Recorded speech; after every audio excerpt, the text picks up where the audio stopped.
There we are. Alrighty, and we are live. So last week, as mentioned, big fight broke out. That's pretty much it for the recap. Let's go ahead and get this one rolling. Oh my Uh, word. So I will I remind the appreciate your players. style. Oh my word. I love it. mm, The only thing to remind is the strange turn within a turn for the way the battle works on this one. And if I recall, I think it was Jade's turn this round. Yeah, Jade is third, yeah, so it's Jade's that's turn. why we threw him in the thing. Yep. Jade's going in next. When it comes to Jade's turn, we run through the other turn immediately. So, and then after that, no reactions and stuff for Jade. Up until your turn, though, I should point out for Jade, you can still take reactions right now. But after your turn until the start of your next turn, you won't be able to take reactions. Same for everyone else when they come out of that dream fog, you know? So then, Yeah, currently I can't take any reactions. you got stunned until it's your turn again, so... Let's get some battle music going. And you've had a week to think about exactly how you were going to mess around with my plans. Dean, Dean, I thought Yes. it said Speedo music. what was that, Julian? It was directed at Dean. Oh. You said battle music, but you said it weird, like in a kind of funny way. And I just said to Dean, I said, Dean, I thought he said Beto music. We're going to get That's the for Dean. Beatle music. Alright, this Yes. Havoc's getting renamed to Beatle music. I like that. So, I think the only surefire way I know to hurt Negaflux. Have I done it already? You told me about it, but I don't know if you actually did it in game yet. No. I was looking at the wrong Alec. I was like, I don't think Alec Prime has used that spell slot. I hadn't. Oh, I just this freed me. Got to burn through those. I thought my spell save was higher than that.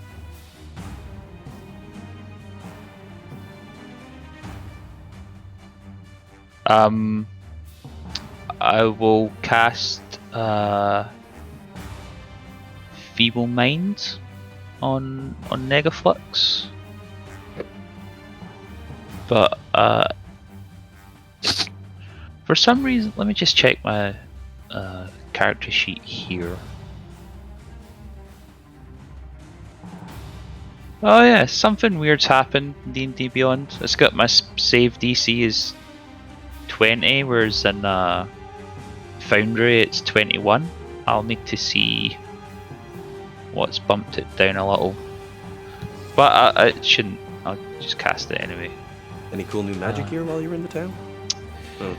If it's 20 for what though? What save am I doing here for her? Intelligence save.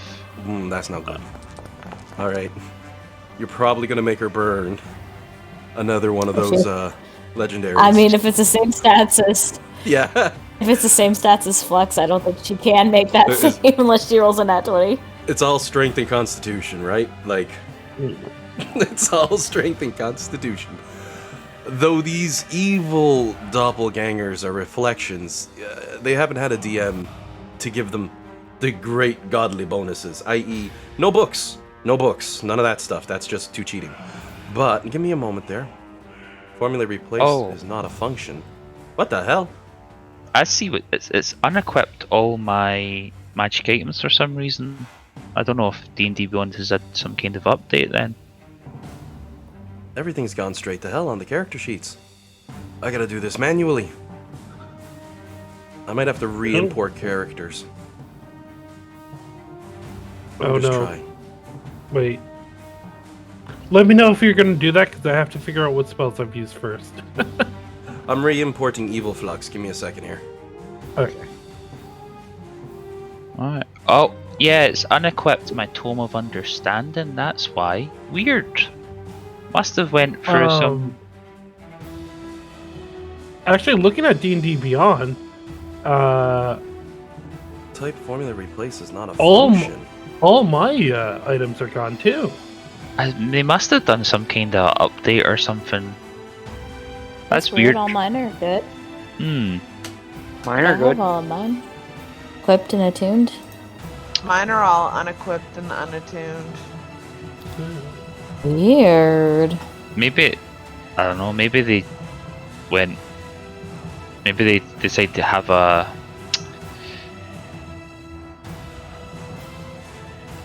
some kind of spellcaster purge. Let's see here. I deny Inventory on everything. D&D behind. You have all your items. There's backpack, carpet of flying, component pouch, then equipment. It shows me all your items on D&D Beyond. Yeah, no, I just had to go through and re-add them all. No, for Alan. Yeah. Yeah, or yeah, no, like, all my Mm. items are there. They were just not equipped. It was. Yeah, they weren't equipped, so we couldn't be attuned to them. Is what And it's not letting me send through a singular command here. That's strange. So I'm gonna have to roll this manually. Just give me a second here.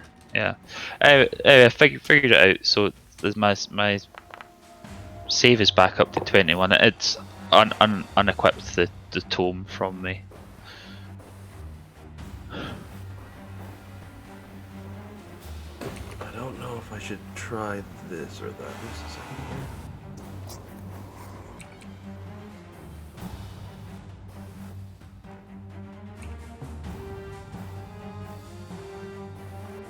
Yeah, it's gonna be another legendary resistance burned.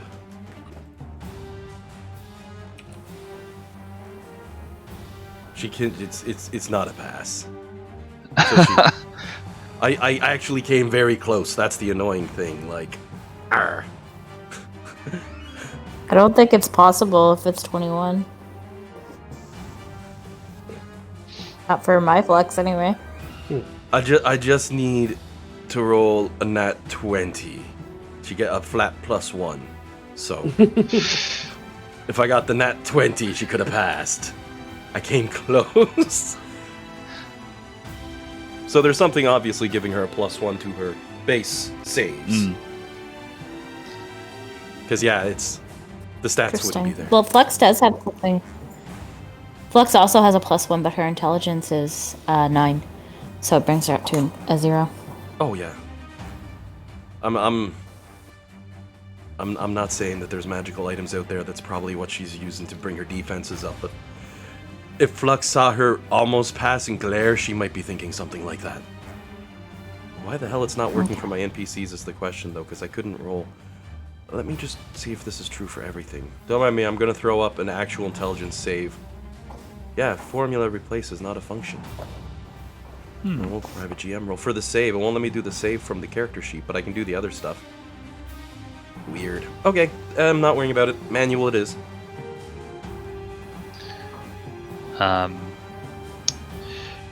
Everything broken. Notepads. I just found my post-it note. Alec is in the form of an archer, so he'll use his bonus action to make an attack. That's a good post-it note. I gotta say. Do you remember what form the other two were in? They use the other two forms. Alvin is in the chalice, and Alex is also in the archer. Okay. So I think. Let's see. Who should I attack? Well, I guess Flux is kind of at a funny angle for shooting. I can see her, but it's a bit funny. So I'll probably take a shot at the doll because it's a straighter go at it. Oh my days! That's kind of been what happened when anyone has tried to do anything to him, except Flux. She tried to shove him, and he was like, "What?" And then she punched him, essentially. But no, that's the arrow just flies by, and you're just staring forward. Man.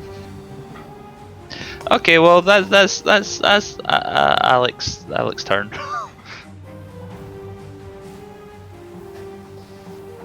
Alrighty. Bellamy. Courtney, you're up. Okay. So is the door open or closed right now? Oh, it's open and he's standing there. Okay.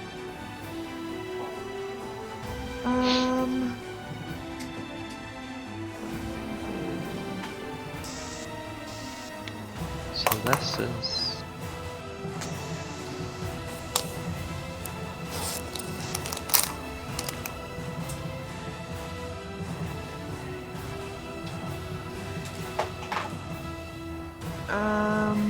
Did I? Dean, were you talking? Oh, yeah, I muted myself because I was talking out loud to try and figure out which character sheet I was on. Okay, sorry, Courtney. I just heard Dean talking in the next room, and I'm like, what? No worries. I'm going to...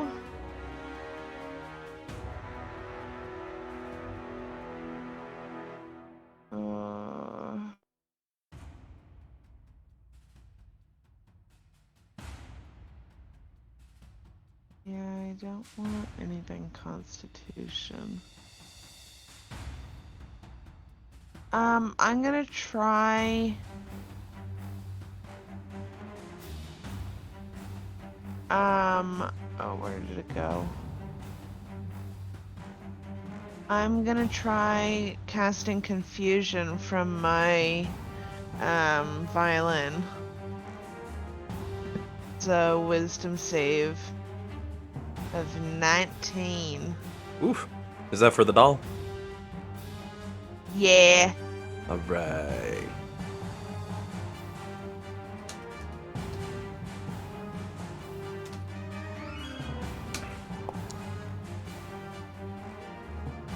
He passes the roll. Holy crap, I actually Oh rolled. my god! Like, I'll show you what I rolled. And that also gives away something important about the mechanics, but... Yeah, I got 2 17s back to back on that one. What a waste. Now I'm gonna get low rolls. Aww. But he does successfully pass with a 17. Alright.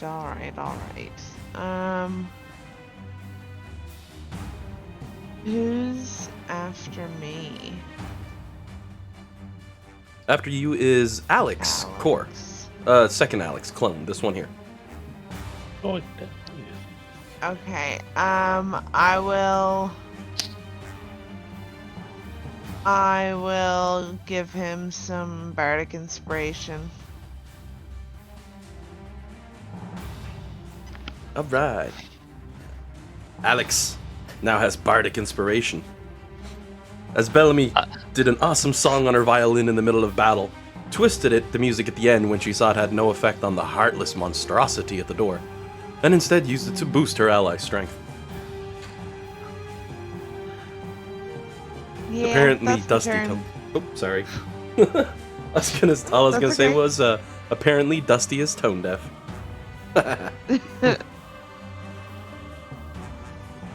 Alright.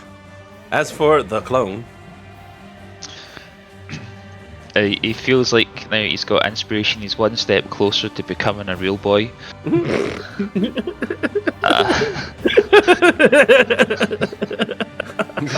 getting flashbacks to that time the party convinced me to give inspiration to one of the sidekicks. I'm genuinely surprised it tickled John so much. I don't know why. I'm tired, it's okay? I thought, you know, Pinocchio jokes are a niche subject for comedy. Oh, yeah. But there you go.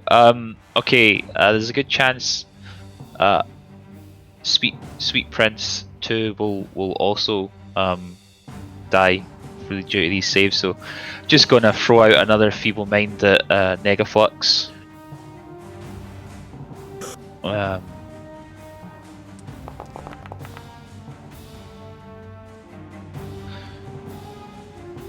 So that'll be a...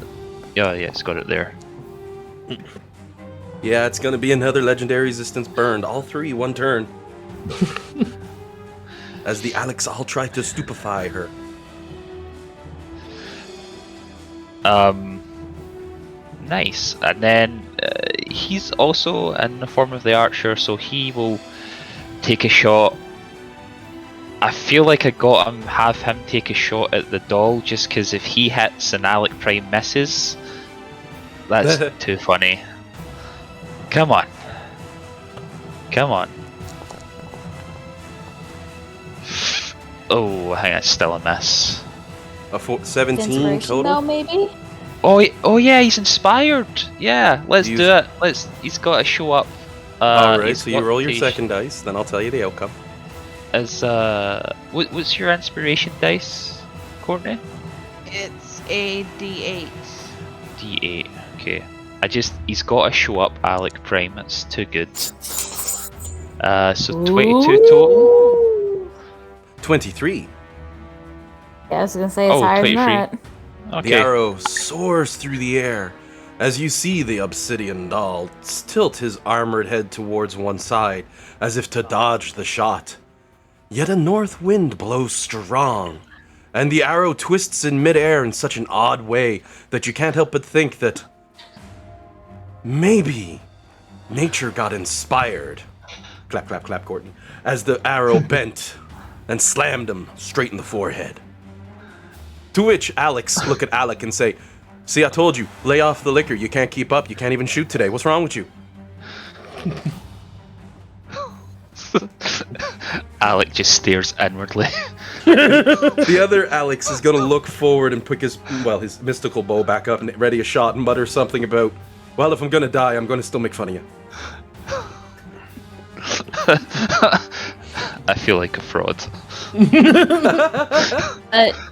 Do I have time to go pee really quick and also let Fergus out of the bedroom because he doesn't know how doors work? Oh, certainly.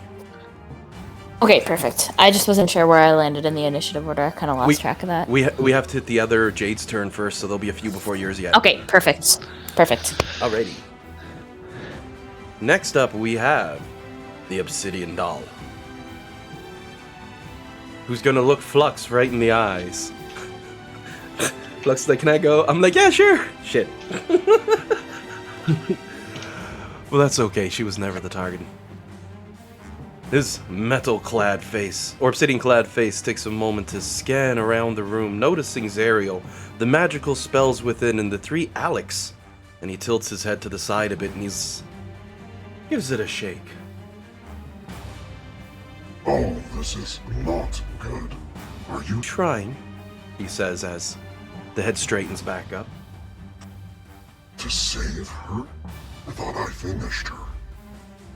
But what might be more surprising to both Alvin and Alec isn't the fact that he's talking, but the fact that he's standing directly behind them, arms coming to rest around both of their shoulders, in fact, nodding his head as he speaks from one to the other.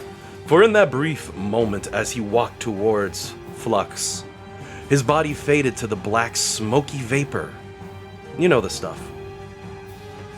Before reforming and reappearing behind the two of you. Now, I'll get to what he's doing in a second. Before I do that, hey, Kieran and John. Oh shit, Kieran's not here. But I'm saying this because if you're watching on the stream, Kieran, I didn't forget you. Don't worry. But John, can you give us an Arcana check for both yourself and for Isaac, so that we can have the wizards to see exactly what the hell he just did?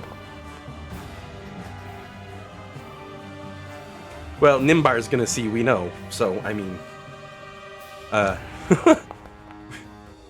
even then, Kieran would catch it too with Isaac. So, both of you would immediately realize, and I'll say any spellcaster, so Courtney, if you want to give a roll as well.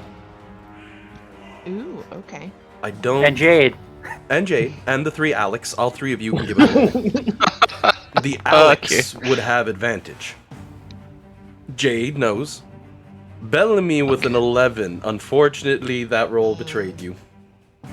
Yeah. You're like, he took on gaseous form and just floated through us? Meanwhile, the remaining members are not shaking their head. Like, no! Is it Misty Step? Okay, so Alex and Bellamy are both like, what, did he gaseous? What, he gassed?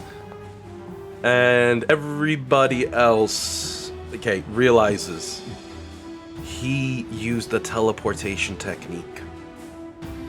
Was it a Misty Step spell? Memi. No, it was a natural ability. As much as I'd love to say, yeah, go ahead, throw your counter spell down. Nope, he burned a bonus action and seems to be able to teleport without using magic. Even though it's definitely magic, he didn't cast a spell to do it. Or Way if of long he death did monk. cast a spell, there was no verbal or any other components, regardless, so you wouldn't be able to counter it. Because I will say, it didn't quite look like an ability, it did look more like a magical effect.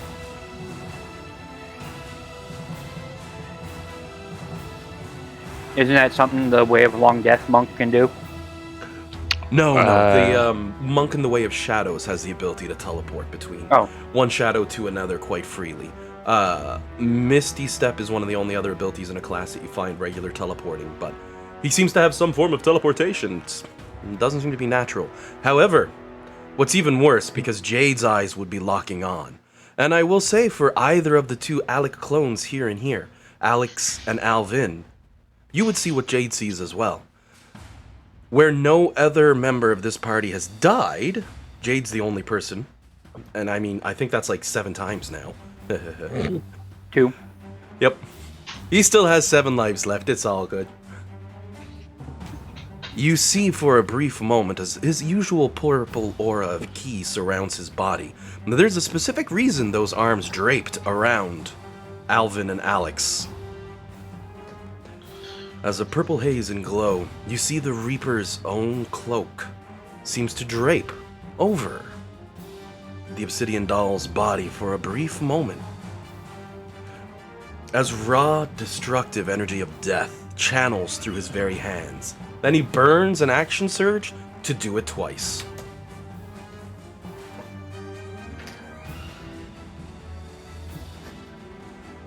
So why don't you both go ahead? I didn't think that you could get a bonus action, the action surge. I thought it was just 2 actions. He used his bonus action, then his action and action surge. His bonus action was to move over, then he used the action to do this once, and then he action surged and did it again. To both of the other two. Admittedly, he was going to target Flux with both of them because, well, I mean, come on, you have how much health? Someone look at Flux from across the bar, they're like, I'm not punching her. She would beat my ass, and she'd take the hit. Alright, a constitution saving score of 26 is enough to pass. So give a roll for the other, well... Well, I don't think he was gonna... Oh no. Yeah, he's toast. Because it's 20d10. And the other one's going to take half of 20d10. So let me just roll out. I'll put it in public. As... Oof, that's still quite the hit. For Alex, takes half of 127 points of necrotic damage. Though Alvin, well, at a raw 20d10, he's dead. Yeah. He only had 10 HP. Oh yeah. Left. Oh yeah, he's obliterated. And you see the Obsidian Doll tilt his head a little bit, and he frowns, you're sure, by the way his neck seems to twist in its strange build of rock, and seems somewhat disappointed. Oh, I shouldn't have held that one back. And then he's gonna sidestep as he looms over Zariel, lifting his arm off of Alvix's shoulder, though Alvin turns to a puddle of blackened ash snow beneath his feet. Isaac's turn. Isaac's turn. However, any martial melee-based class, any character who's primarily martial, so spellcaster's not you, but Bellamy you'd count, Jade, Flux, Bellamy, go ahead and give me a quick knowledge-based roll. Intelligence, if you have it for survival, or if you have it for history. Feel free to roll.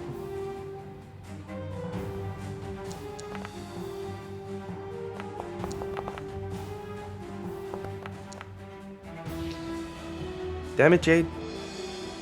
I still get a 22, even rolling a 1. I know, it sucks. I mean, it's awesome. It sucks, but it's awesome, man. I love it. You're oh no, no, that's mean. Bad sadness chant. Funny as hell, but that's mean. Well, I mean, realistically, he rolled a 1 and he still gets a 22. That might be the case. Yep. I will say that for Flux and Jade, you both clearly remember there was a limit to how much ki a monk can hold.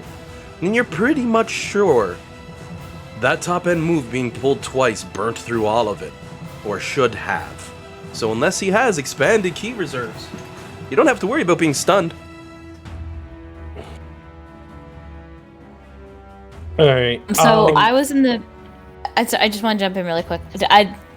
Flux didn't miss any saves or anything while she was gone, did she? No, you were going to Okay, be main he target, said but then he he- saw the Alexes and he teleported. Right, okay. Which, for the wizards, sort of made a moment of, wait, teleportation? So I Sorry, just go ahead. double check something. Alex hit with his arrow. Did the doll Oh. take the damage? I forgot to tag the damage. How much damage did that do? 14. 14 points. Perfect. Let me just drop that off. Alright. I did forget that. Thank you. No worries. It's alright, guys. He's went from barely injured to barely injured. We got this. So, Alec, and Alvin have been doing their best to feeble mind Evil Flux. She's out of So- saves now, so that's good. I feel like we have to just keep going with it. Oh, actually, he can't see her from there.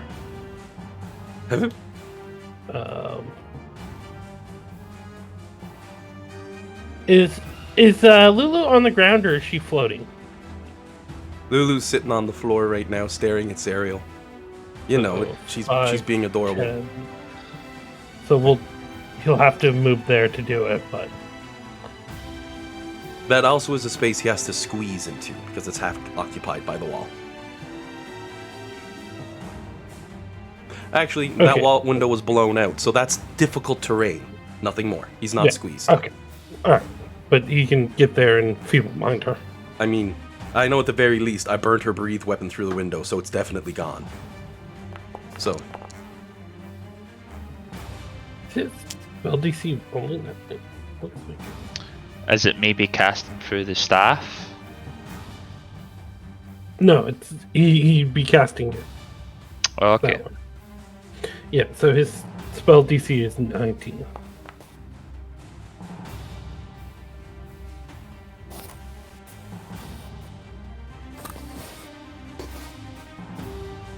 I think that's still above the max natural DC.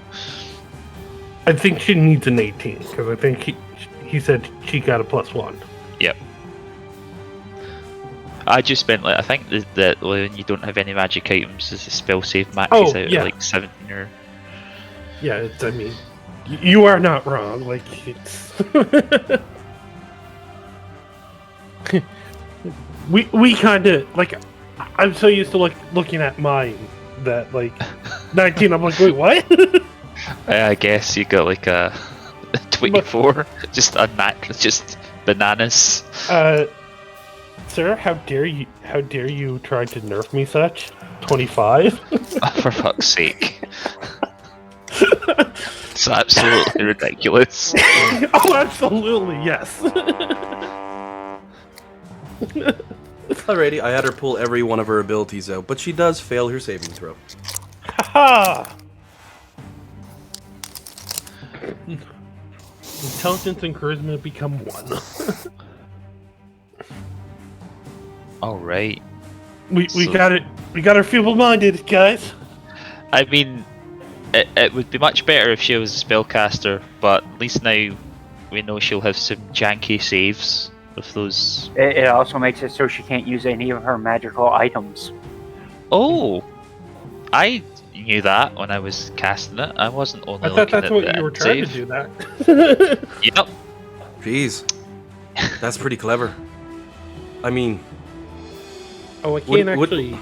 It would be Mark really it on awesome if a magical item existed that could activate itself on its whim for its own feelings only when it wants to. That would be pretty cool. If she was holding a weapon like that at this time, that would be actually really, really cool. But such a legendary, great, super high, powerful weapon, they're so rare. Oh wait. Cardi's like, damn it! I feel like the Ben Affleck smoking meme right now. I still have tricks up my sleeve. I have to make a fight at least entertaining. But she is now feeble-minded, so that puts the intelligence and the charisma to 1. I mean, it's very obvious you still have to fight her. Her friend is in a fight, even if she's stupefied. No offense, Jillian. This is evil Flux. She can be stupefied. I'm not offended. Awesome. Why would I be offended? You just punch her in the nose. It's literally a spell in Harry Potter. Like, why would? This is not offensive. Oh yes, you know what? It is too. Damn. I've never realized that. So Oh my word. let's. So she It is. is now Nimbar's turn. So Nimbar's back in the fight, as the saying goes. Oh wait, it's only DC 19 on that spell. Yeah. Oh, hold on. I gotta double check my rolls. I had her use Indomitable and Lucky, for God's sakes, to get through that one, and I believe I rolled an 18 when I did one. I thought he had a DC 20 or 21 like the rest of you. Yes, I did. I did get an 18 on her rolls, and then I followed it with a 1 because I did a Lucky. She is not feeble-minded. Oh. Okay. But, I'm however, sorry, Jillian. However, I had to go through the whole kit and caboodle. I used... Because I was doing... I did like 50 rolls here. I had to use Indomitable and Lucky to get through that. So, I mean, poof. If that's the case, I'm a little sorry, Jillian. But we'll dominate her then. Why do y'all keep apologizing to me? I'm not evil No. once. I don't give No. a fuck what you do to her. No. Last time we used Dominate Monster, it ended in a way that made with Flux, the dragons Yeah. dominated. Yeah. Oh, I don't. Whatever. That's a different circumstance. Alright, fair enough. But yeah, that's what we're gonna do. This time, DC 25, Wisdom save.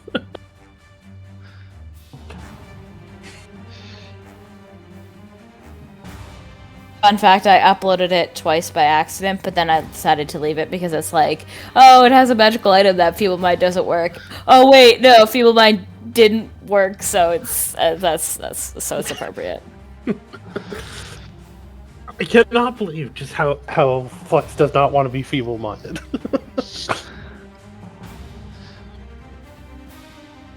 I think that's the last non-concentration mental stat targeting spell I've got though, so Alright, so she is now dominated.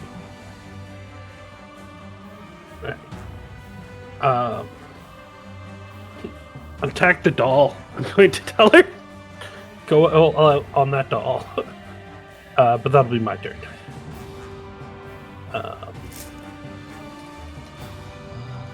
Time for the turn inside a turn. Yep. As we switch over to the turn inside of a turn, the round will pop open with Jade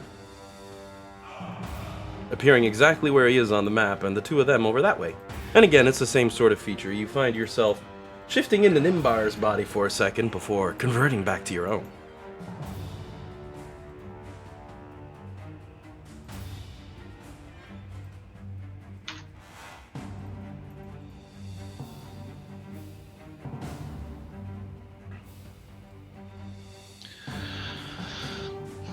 Alright. Oh wait, I forgot, it's not Jade's turn at the start of that. It's Sphera's turn, who is going to do as she's done before, and once again, attack Zerial.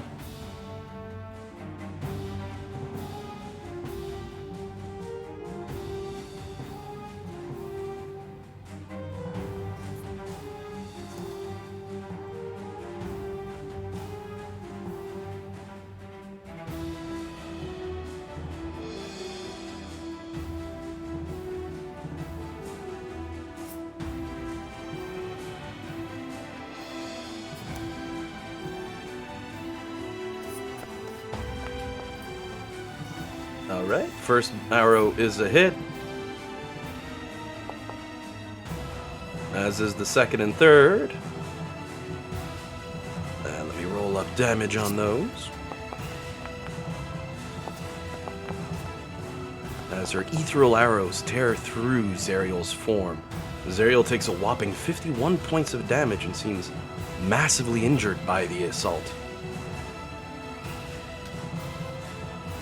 Stumbling backwards, she rises up her sword, ready to strike back and fight. Oh, pardon me. However, once again, she teleports at the end of her turn, moving quite the distance away. Don't mind me, I have to zoom. Reappearing a considerable distance away in the battlefield. Zariel snarls in anger. At the end of her turn, Zariel's gonna go ahead and teleport as well. However, I have to double check that she can make the distance. Yep, she can. In order to press the advantage against her. But that's it for her. Jade, you're up as you see these two duking it out. Those of you on the outside would see the wounds starting to appear on Zariel's body from the arrows stabbing into her yet again.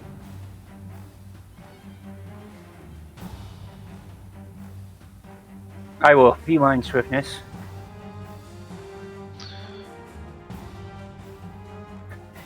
And stab her. Alright.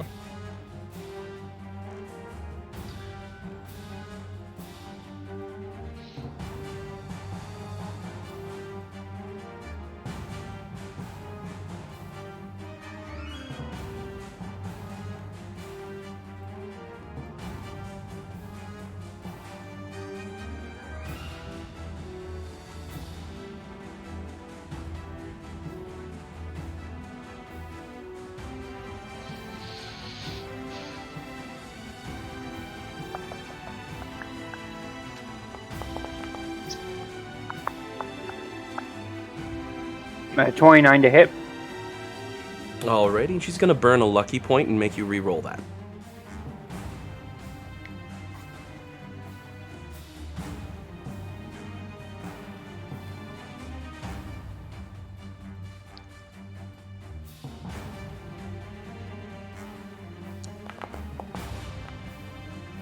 There we 18. go. With an 18, you miss as she dodges nimbly around your blade.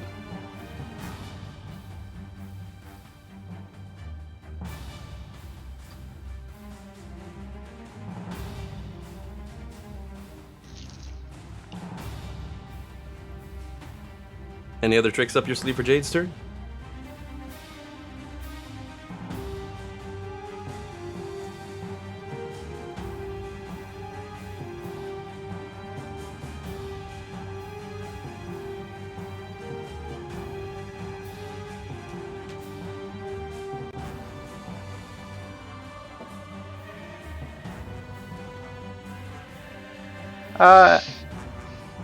No. Alrighty. At the end of your turn, since you've got her pinned, Zariel's gonna use her Searing Blast. Has run out of its designated attribute. Why are you so mean?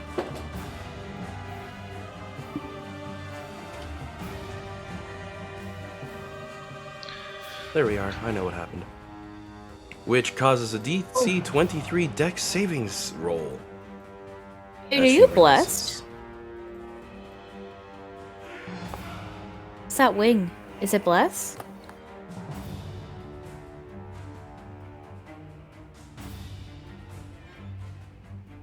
I forget what the wing means. I do believe it was blessed, yeah. I think so. Okay, what's that allow me? D4, D4. to your attack.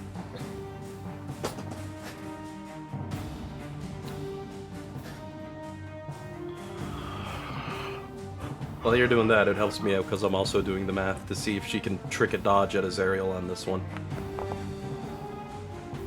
So that makes it a 19 to hit.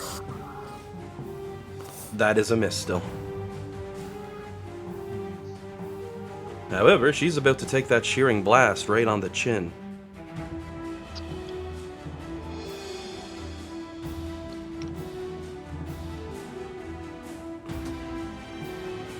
And she's down with a massive hit, looking seriously injured and bloodied, but a defiant glare in her eye. Zariel, however, quickly pulls up her greatsword as she nods at Jade, thanking him for his assistance, as she swings her mighty weapon. Not once, but twice.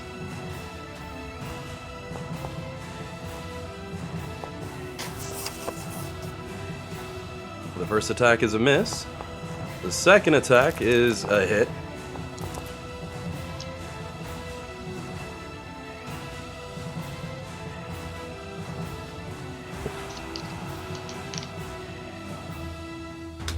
And she uses a reaction to half the damage in order to hang on. And that's it for this round, as Jade fades back.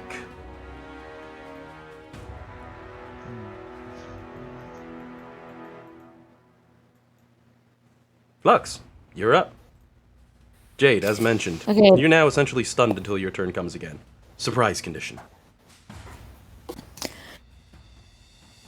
So Flux is in this space. Isidian doll is right there. Evil Flux is right here. Yep. Can I get to him? If I Yep. go 10 to go on Lulu and then 15. Oh yeah. Or it's another 20 maybe? I don't know. Does it count as... It's difficult terrain to go through an ally, so it's just 15 feet Okay, so through that's Jade or through 20. Lulu. Okay. I'll apologize to anyone if I'm getting in their way. But then I will use my sword. I'm just gonna roll 3 times from D&D. Oops. From D&D Beyond. I'll use 2 hands on this. So I was just scrolling back through the log there, and I think some of us have Fortune's Favor that Isaac cast on us, and Oh yeah. I think Bellamy had Beacon of Hope up, but I think that'll be gone now. If you cast other spells. I did have it up. Oh my god, D&D Beyond decided it wasn't gonna work right now. It literally won't let me click roll or cancel. I have to refresh the page. Oh Do you my remember Yeah, who my had Beacon of Hope is gone now.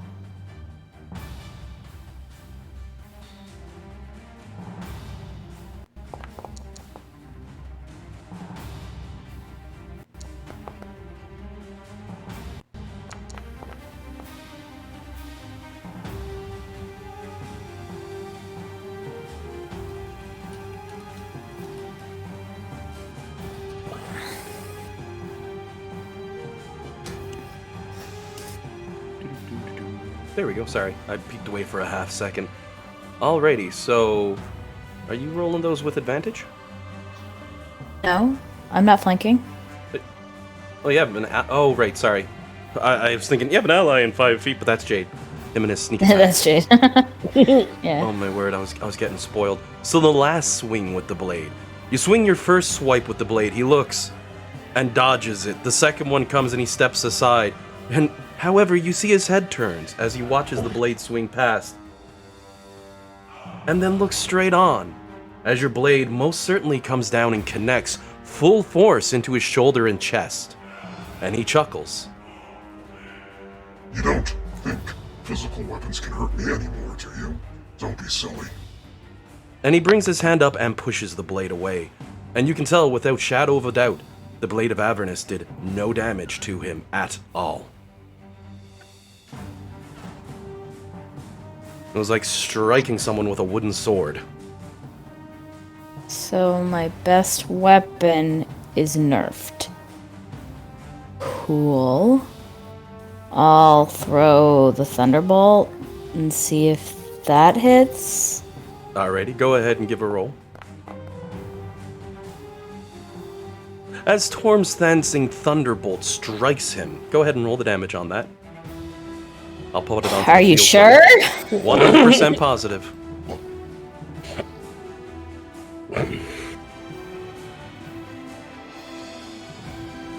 Is that max damage? Yeah. Yeah. That makes up for it. Oh, it 21 points of slashing damage. As he roars out in pain as the blade slices his back. His words, apparently, being a stark lie. Oh, doesn't. Jenkins. I didn't hear at all what he said because I can't understand when you use the thing. Oh, yeah, sorry. to be Can fair, I- I didn't understand that time. I Can didn't hear I it. try disarming strike as well, please? So 21 DC strength save. It's probably gonna pass, but at least I can try. Oh, right. I keep forgetting that's not in there.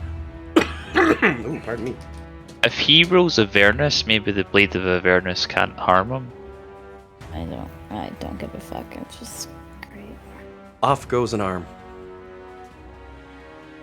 He looks side on at it as it goes, because, I mean, I did really bad on his save.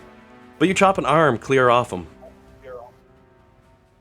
Unless something prevents it from having effect, his speed is reduced by 10. Because of my slasher feat, I'll post it.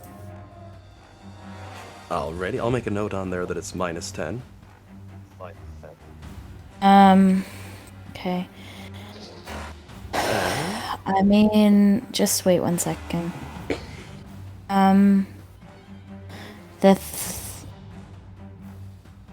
The hammer is fixed, right? Yep. Do I have to be attuned to it to wield it? Or do I just have to be attuned to it to use its abilities? To use its abilities, you have to be attuned to it. If you just grab it and swing it, whatever its plus, you'll get that to your attack and your damage rolls. And we had Okay. it boosted to a +2. Yeah, I remember that. Yeah, I'll take an action surge and try again. Alrighty. Just 1 second. Just reading through my things because I was distracted.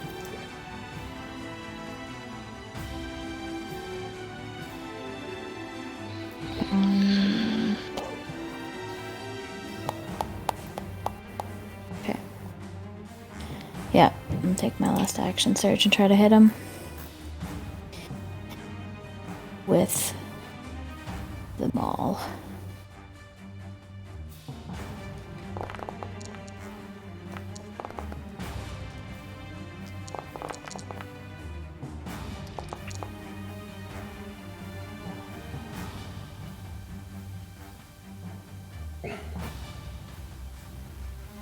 Alright, the first one's a miss. The second one is a hit. That's going to be for 18 points of damage as you swing hard with that one. Oof. With There the should be 3. Did I miss one? Am I blind? I hit it for Thunderbolts. 31. I hit with a 31, I hit with a 17, or when I Oh. missed with a 17, I and then see. I have a 27. It used your sword for the first one. The Did it? Storm's Dancing Thunderbolt, so that's why I got Oh, confused. yes, it did. Ah, Yes. You still right. rolled a 16, Or maybe and I mean, it the only- math's the same, so it's still going to be a heavy ass whooping that one gives. So, That's the weird first that and it the did third that. attack hits. By all means, feel free to roll damage on them both. 18 for one of them. I already got that because that's really high numbers for that weapon.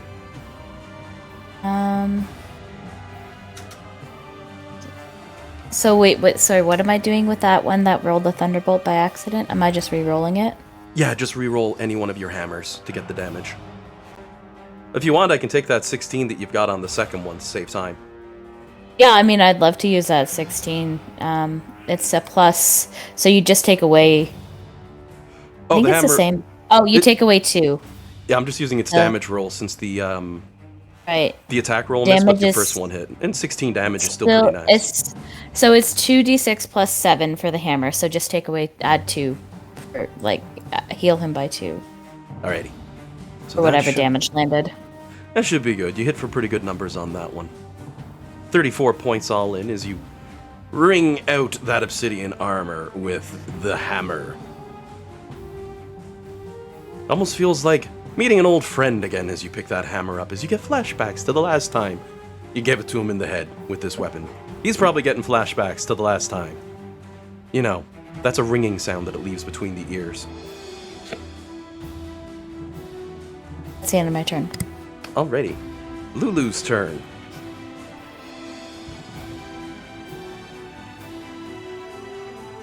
What you got?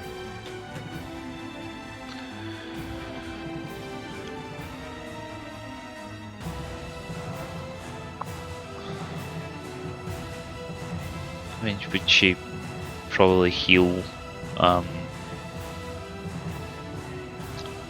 Zario? Almost certainly. Who's checking on an But ability or two? who's playing her? Lulu is Lulu. However, she does have some things at her disposal. So 1 second. Okay.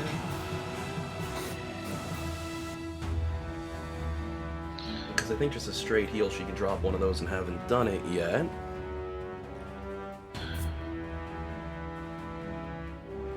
Wow, that popped right to the whole thing.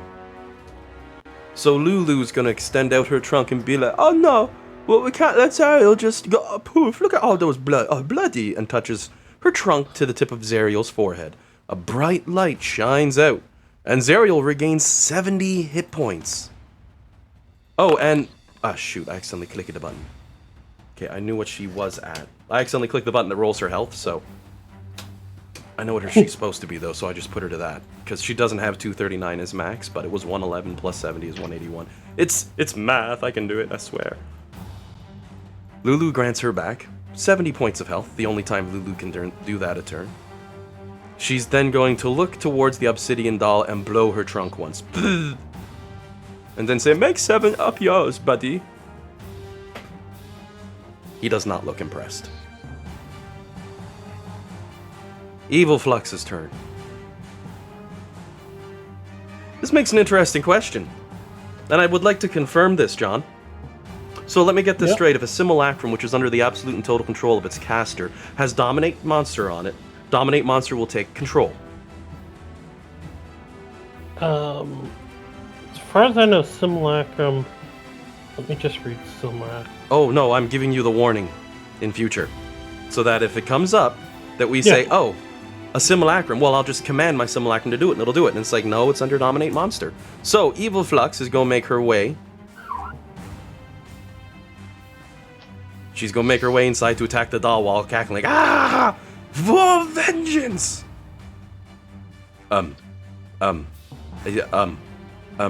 Leans over towards Bellamy. Excuse me, could I get around you, please?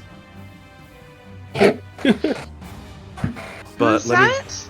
Evil Flux just walked in the door and she's looking towards the obsidian guy like, "Excuse me, if I could get around you, please." She's used 25 of her 30 feet. She actually can't get any further. She is not an ally.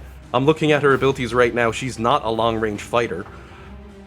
She's already used her breath weapon. Oh yeah, that's gone. I mean, I'm seeing if I can find something that she can use. Sure, like... Bellamy just laughs in her face. She gives you a weird look and laughs back like, "Ha ha ha ha." Except it's like evil villain laugh. It's the strangest thing to hear from a Flux.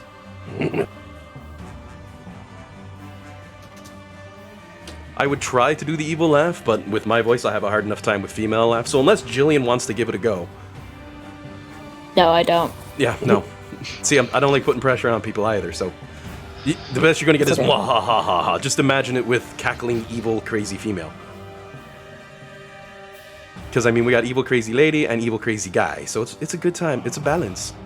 All things equal. Except she's not evil, but she's not evil right now because you're mind controlling her or some bullcrap. Let me think. What she got?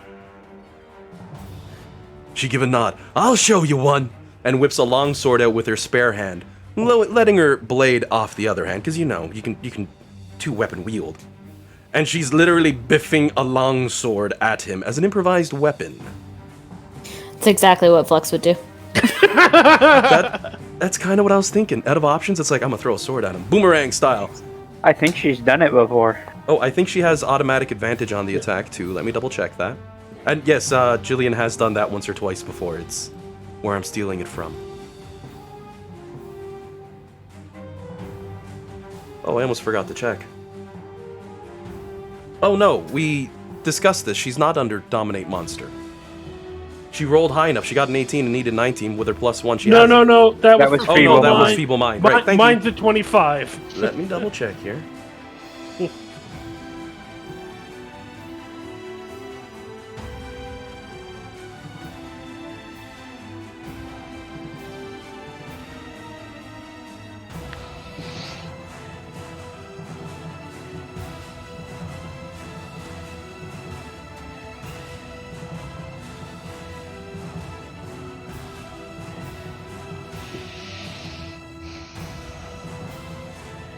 Oh, they even reversed my numbers on her. That's no good. There we go, that's her actual health. Boundary was cranky. Everything's been cleared. This is not cool.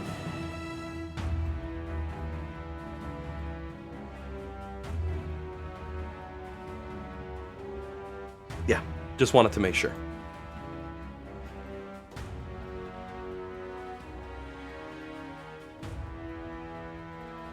And if I take proficiency adds on everything. Hey, she hits him!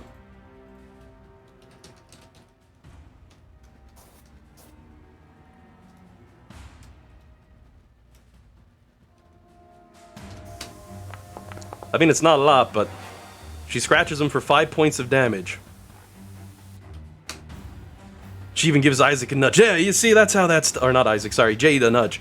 I saw not Nimbar, and I thought it was Isaac because they're like the white backgrounds, and it got me. Gives Jade a nudge. Yeah, you see, that's how you throw a sword. Yeah, we kick his ass. He looks unimpressed. Well, I mean, if you could see his face. Alec's turn. Yep.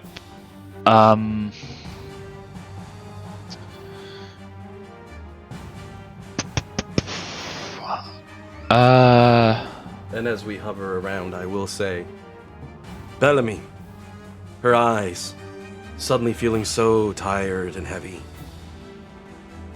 As you feel yourself getting ready to jump and help Zerial. Your turn's coming this round. I think I will stay in my archer form and just try and throw a couple of blasts at the doll's way. It's not really worked so far, but you never know.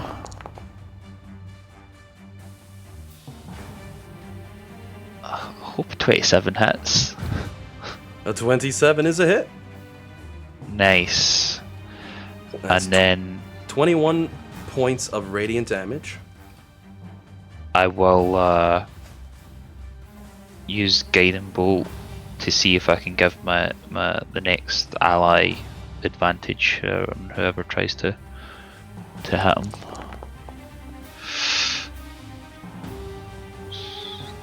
24 is a miss. Unfortunately, as the guiding bolt slides on by, I almost said Bly. What the Are hell's you Bly? blessed as well? Because you have wings. We Alec went back, Dean went and looked at that. That's actually marking for Fortune's favor. You can re-roll the d20. It's not bless. Right. So he can dismiss the spell from himself and re-roll the d20 if he wishes. I think I need to make saves soon, so I might save it for a save for the incoming psychic damage. So I might keep it. But so 24, or it's 24 misses. That's my action and bonus action done. So that just end my turn there. Alrighty. So, next up after Alec is Bellamy. As her eyes slowly close over and she fades from this world. It's the oddest sensation you've ever had. And do you know why? Because you've never been furry. Well, actually this is Bellamy we're talking about. You never know, she might have drank an odd potion. But, most likely, you've never been furry. And as you look down and see the taloned claws and you feel the ground seems to be stuck to your feet with the most impeccable balance, it fades really quick as your form turns back to normal. For a brief moment, you were Jade and Jade. Well, Jade's waking up. His turn's coming up. It's that strange feature as you find yourself moving into the dreamscape. Interesting. And I'll just go ahead as soon as... What in the hell? I can't even spawn a token. Something's wrong with the system today. Like, actually broken. I'll look at it after the game, but can I copy-paste? Yes, I can. Yay! And I'll do an alt pull for everyone to come over here.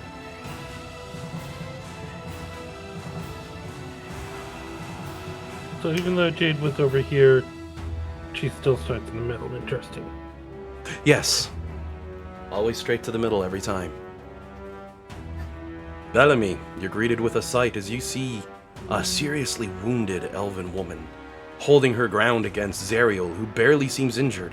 The flesh of Zariel's damaged body healing as Lulu's magic carries over. Elisphera gives a mighty roar out as she flips her bow around yet again. And on top of that, her bow glows as it bestows upon her the haste condition, giving her an extra attack as she roars defiantly.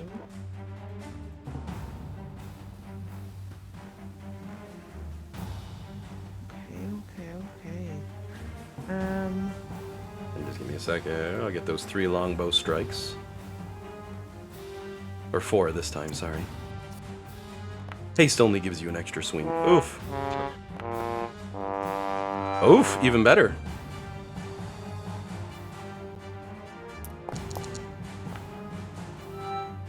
Oh, my I forgot. Wow. Wow. Y'all ain't seeing my rolls. I forgot to ask something.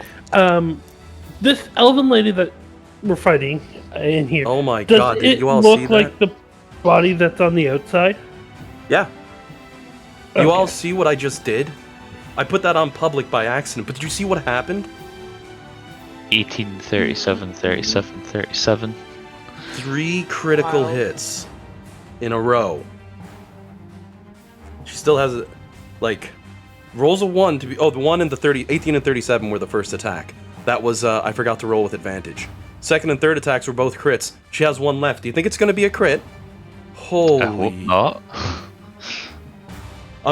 I'm not cheating. I accidentally had it on public, no less. Let me do the other one, because I forgot to do that with advantage. Alright, Zariel takes 1 hit to the chin and 3 critical shots as the arrows explode, as Elisphera, true to her form, makes one desperate final stand. Critical. Critical.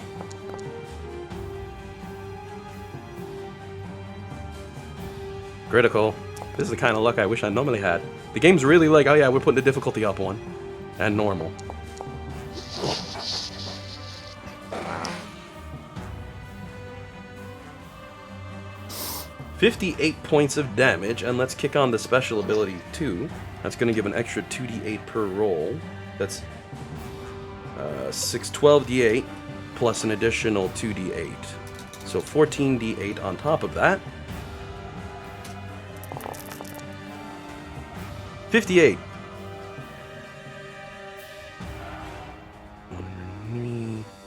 116 points of damage. Help me, Christ, I think.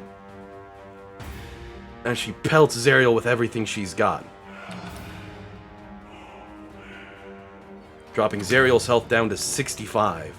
Wounds tear across her body once more. And, of course, with her bonus action, she's going to again teleport and get the hell out of Dodge as she disappears to the back of the asteroid in this strange dreamscape. Hey, isn't this how it started? Her up that way? Yeah, her up there, Serial down there, and then us in the middle. Fortunately, it seems, or maybe unfortunate for one of the parties. Zariel, at her turn, at the end of Elisphera's turn, uses 1 legendary action to teleport 120 feet. Again, keeping par with her. So, you know, playing out exactly as you'd imagine, except the massive damage to Zariel. Bellamy, you're up, as Elisphera roars that she won't give up her body.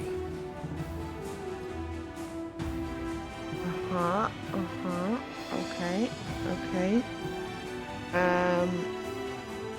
I'll go.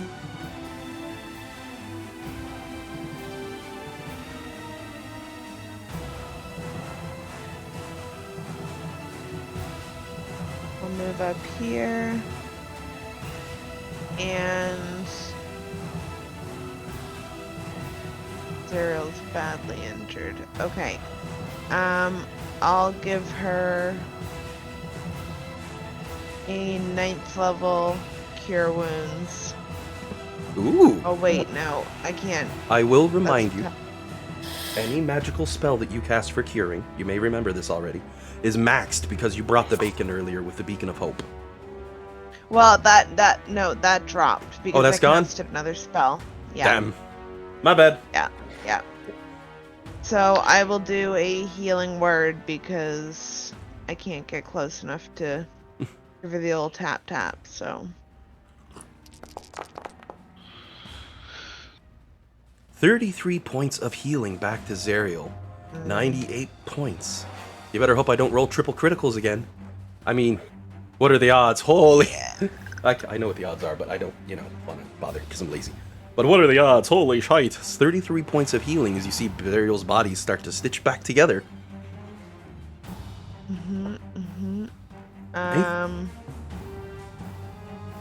So that was my bonus action.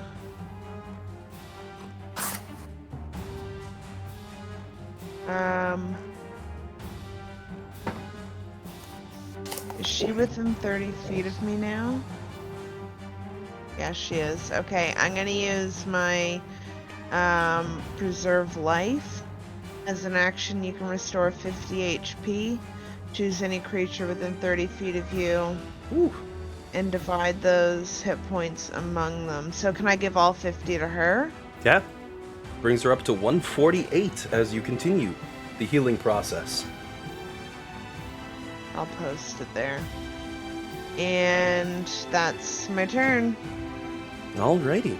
And as you cast your second healing spell, you can see the light beginning to fade out as well as you drift out of consciousness with this world, returning to the one you came from. Mind you, until your next turn, you're under surprise, so you can't take any reactions. As I leave, I'm just yelling, "Good luck! Don't die!" And you see such a look of sadness on that elven lady's face. Alec. What about Serial's turn? Oh, right, I forgot. She gets to whoop some ass. At the end of Bellamy's turn, she's going to take a reaction to throw the flames. Because, Searing Burst. You've got people helping you out. It has not run out of its designated attributes. You're just not doing it between rounds. Silly thing.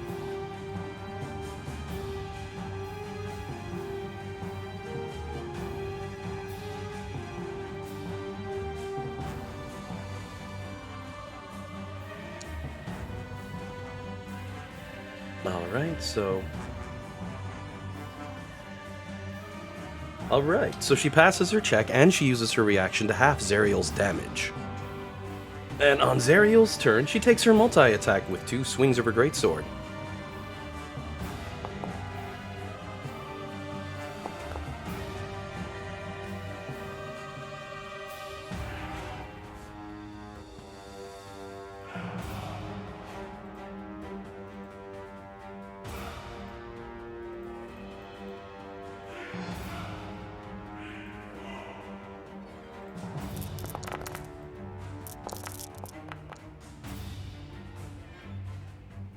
Oof.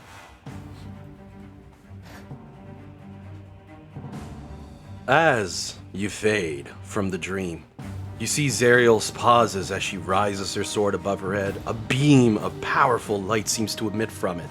She yells, "Begone!" and does one solid vertical strike across the elven lady's form. You don't see the outcome, though, as you fade from the dream. Alex's turn. I mean, you also had those damage rolls that Zerial pulled. Yep.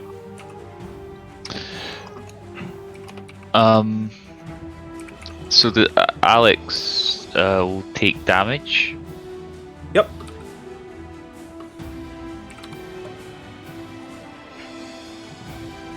And there's only 2 of you now, and he's the only one on there, so let me switch that over.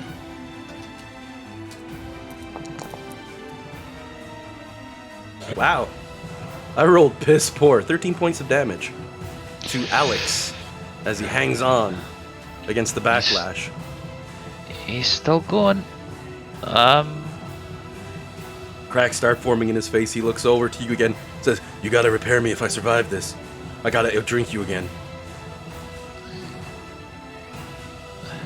I'll do my best. He like points at the wall. There's an alchemy bench right there. To which the obsidian doll, and I'm not gonna use the voice thing, looks towards him side on and just says, shame.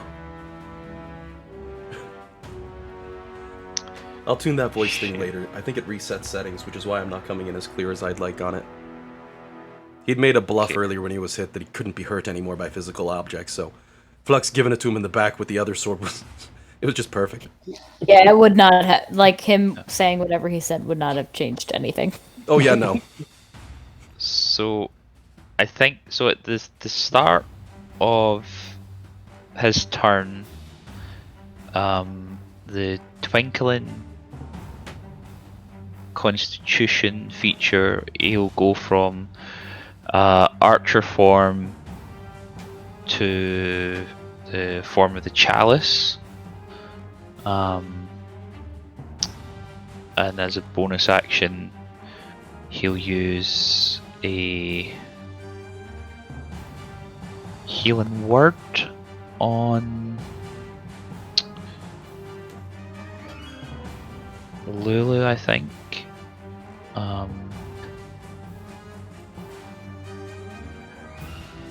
I just down forgot to 14. heal at the beginning of my turn, so that's what that D6 was. Yep, that constant regeneration. Very nice. What's Lulu's hat? She's not. She's doing. Okay, so let's do a third level on Lulu. I'll admit, when I rolled the regeneration on that sword as one of its bonus attributes, I was like, oh, that's so good. If Jillian takes it, she's not gonna have to worry about healing between fights. Well, I'm not going to heal next turn, because I dropped it, I assume, to pull out my hammer. If it's two-hand, yeah. Yeah. Lulu gets back 13 health points, and then let's see who's more injured, Zariel or Flux, because they'll get healing from my I'm totally fine. Chalice. Okay, so then Yep. 2d8 plus 7 will go to Zariel for 19. So oh, Lulu's almost at full health.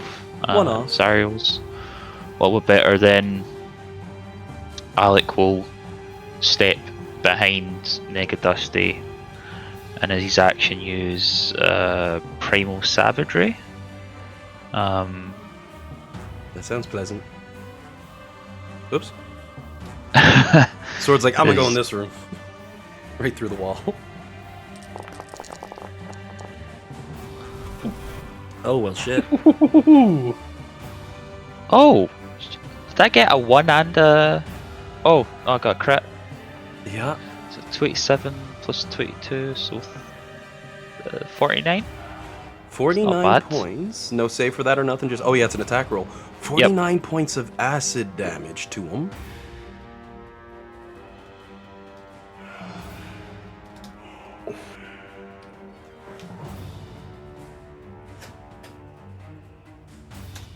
As you burn the obsidian, which cracks and twists under the pressure. You see pieces of the plate on his chest breaking and falling off, but just stone underneath.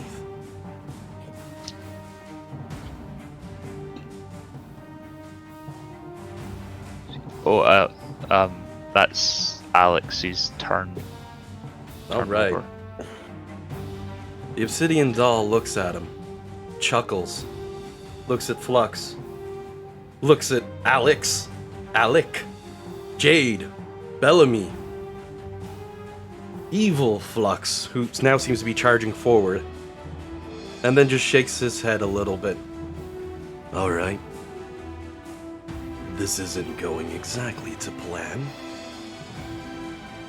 He's gonna take a 5-foot step that way. You go ahead and take a swing with Alex if you want to take that reaction. Sure. This is this is the big Warcaster debate. Should I take it or not? But right now he'll just. Would that be just a straight roll? Oh, it's an attack roll. Nobody means because he's flanking, probably. Oh, They yeah, get that's advantage. Okay, because I don't think I'll actually. I might be able to hit him. And thank But you, it's Jillian. I didn't unlikely. understand. I was like, yes? It's okay. Translating Dune is my full-time job. In my defense, I understood him. It's not the accent that didn't get me. It was No, literally. I know. How does battle It was the work? same thing happened last night. We were with our friends. He asked Josh or DM a question in that game, and Josh answered it to the best of his ability. I'm like, that's not what Dean meant. Perfect. Love it. It makes life easier. It really does. It helps. Oh my Yep. word. Yeah. Ah, yes. So Team translator. a 26 is a hit, and that's To get 9 a points of whopping- damage. No, worse than that. Oh, the 3. He's using a shield, so he's only using it one-handed. So Oh. a big 3, Like whack him on the back of the head. Where you go? a little bop. See, that's the definition of a shillelagh right there. That would be what it'd be used for, that scenario. But no, he's going to take a 5-foot step to the side. As he does, he crouches, moving.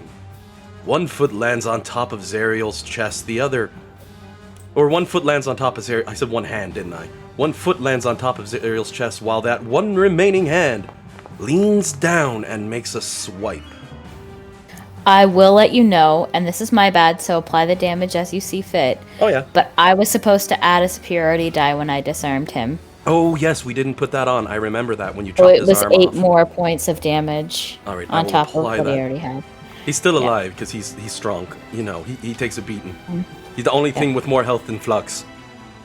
I literally just remembered. I was like going through my reactions to see if I could do anything else, and I was like, Pardon ooh, shit, I forgot to add a d12. So it adds up. It really does. Now, I will say, since you dropped your sword, he picked it up. 1 foot on top of Zerial, hand lifting up the blade of Avernus. He tilts his head a bit. What a wonderfully evil blade. And he's got Zerial clear and dead to rights. He could just spin that sword around and take a strike and do such incredible critical damage, he'd chop her head clear off.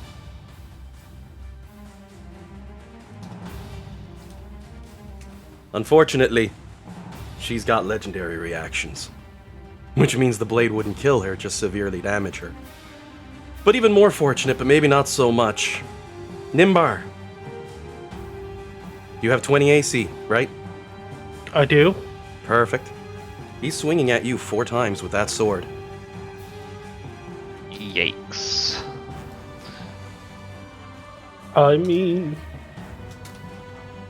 let's be honest. The first thing Nimbar is going to do is tap his staff. I mean, on the first one, that how does it? So the first one's a definite hit. What are you doing? Shield. You gave yourself a +5 bonus to AC. So you all see Nimbar holds up his hand and he uses his magical power to cast Actually, shield. I tapped my staff. Your staff, and you cast shield in front of yourself, and I just went ahead and showed you my dice roll for his attack. Yikes, kabibble. Yeah. He's That's kinda wielding what the I was blade of afraid of. Avernus. I was a little afraid of that, but Nimbar falls to the ground dead as his head is cleaved clean from his shoulders.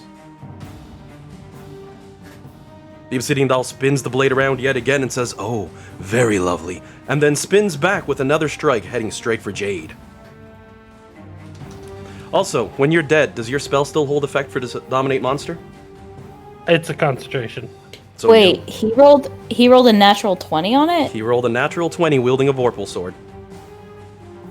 Actually, So he That gets seems plus so 13. unlikely because you already rolled 3. I know, right? But I put it up there. There. Let me see if a Vorpal sword that's not It's attuned. the Nimbar 35. I was just actually reading through it. While attuned, for using blah blah, you must use a bonus action to draw blood, either yourself or a willing creature. Hang on. Okay, that's for the other things. Just one second. I wonder, because it says when you attack a creature that has at least one head. But That's it. It's a Vorpal Blade. That's its only power.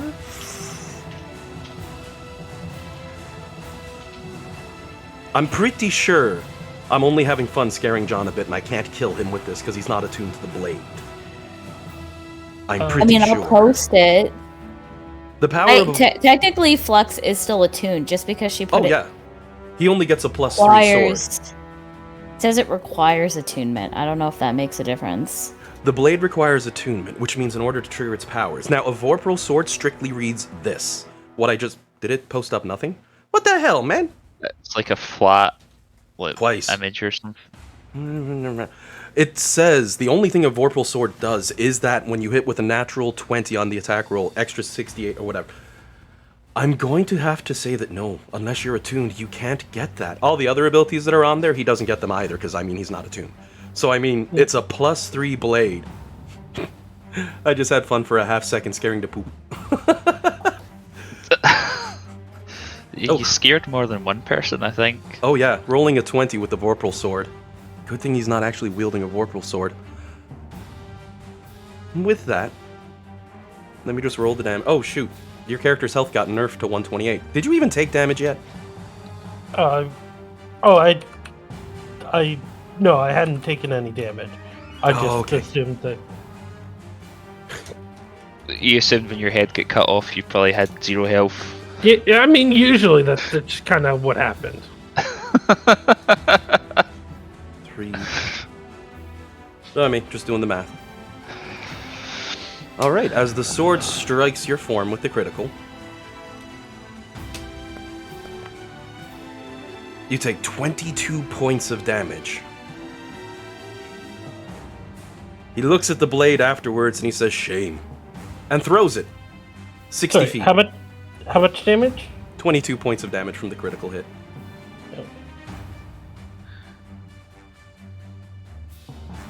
Alright, I'm just going to clone this. And right over there, as the sword lands in the dirt quite firmly. That's his second attack. For his third attack, he's simply going to swing an obsidian arm at you this time, Nimbar.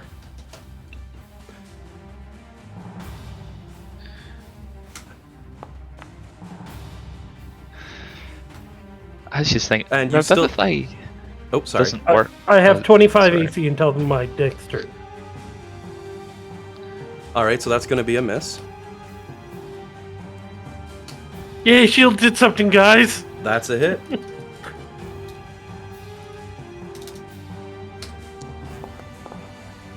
Revivify wouldn't work if he was missing his head, would it?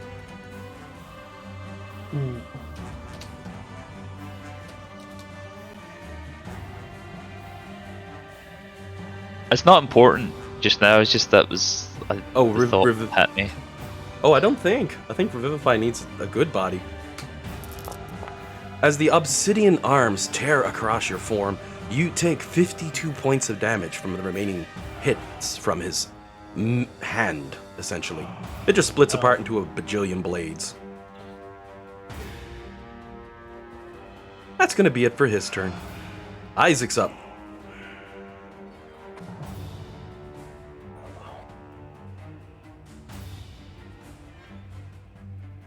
I really wanted to use the Vorpal Blade. I just had such a laugh when I got to 20. It's like, I really want to, but I can't.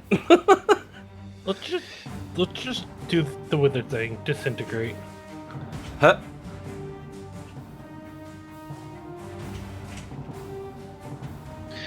DC 19 dex save. Alright. Dex? Is Dominate Monster concentration? Dominate Monster is concentration. That's not fair. Oh wait, sorry. This is for Dex save on the obsidian. Oh right. I need to make how many? Oh, he hit you twice, and it was split across the two. So 2 of 26. So DC 13 twice. That's right. It's half. Yeah, I do have advantage on these. Oh yeah. That was a good call.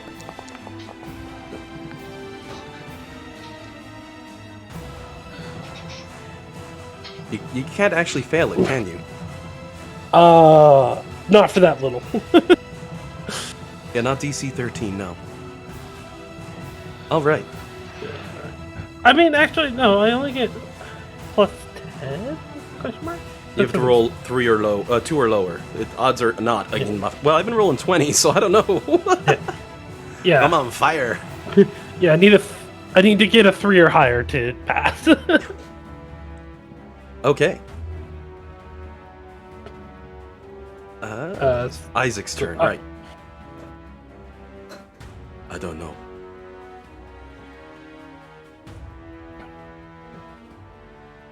Isaac with the DC 19 deck save pending.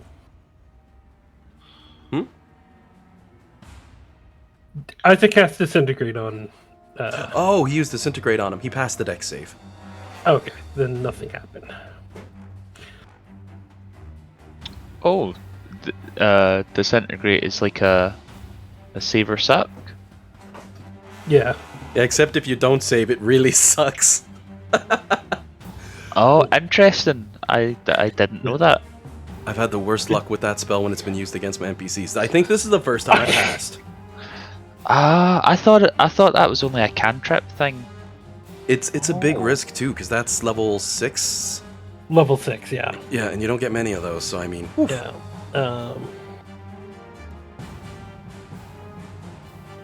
So I... melee range, so that would mean... make a You can ranged always spell like pop attack. out the window if you want to get him out there. It's just 10 foot instead of 5 because you're on difficult terrain, but... Like... Yeah, we're gonna... I can't actually. Oh, But right. I tried to move here. Oh, sorry. Isaac stayed the same. It's no Nimbar's turn. I see my problem. I got the forgot arrow to on hit the button. Ooh. Yeah. Okay, so Nimbar's going to move there, which does mean he gets an attack of opportunity. Oh, he's so if he taken. touches. I assumed.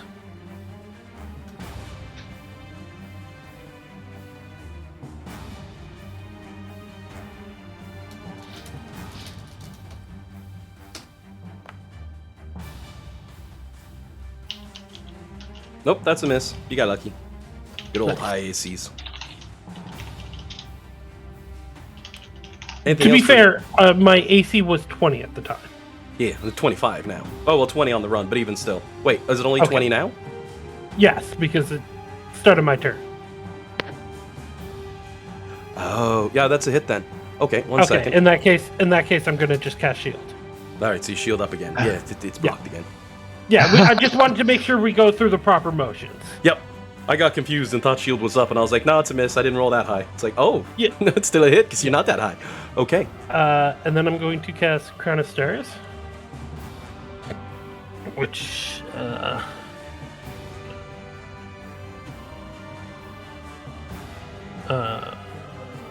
7. I get 7 of those little suckers. And then, as part of casting it, I get to make an attack roll.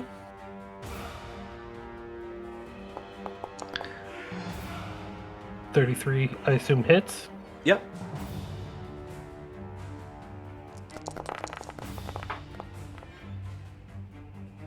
Dealing 33 damage. As the blasts rocket into him, chipping off more pieces of obsidian. Yeah. And then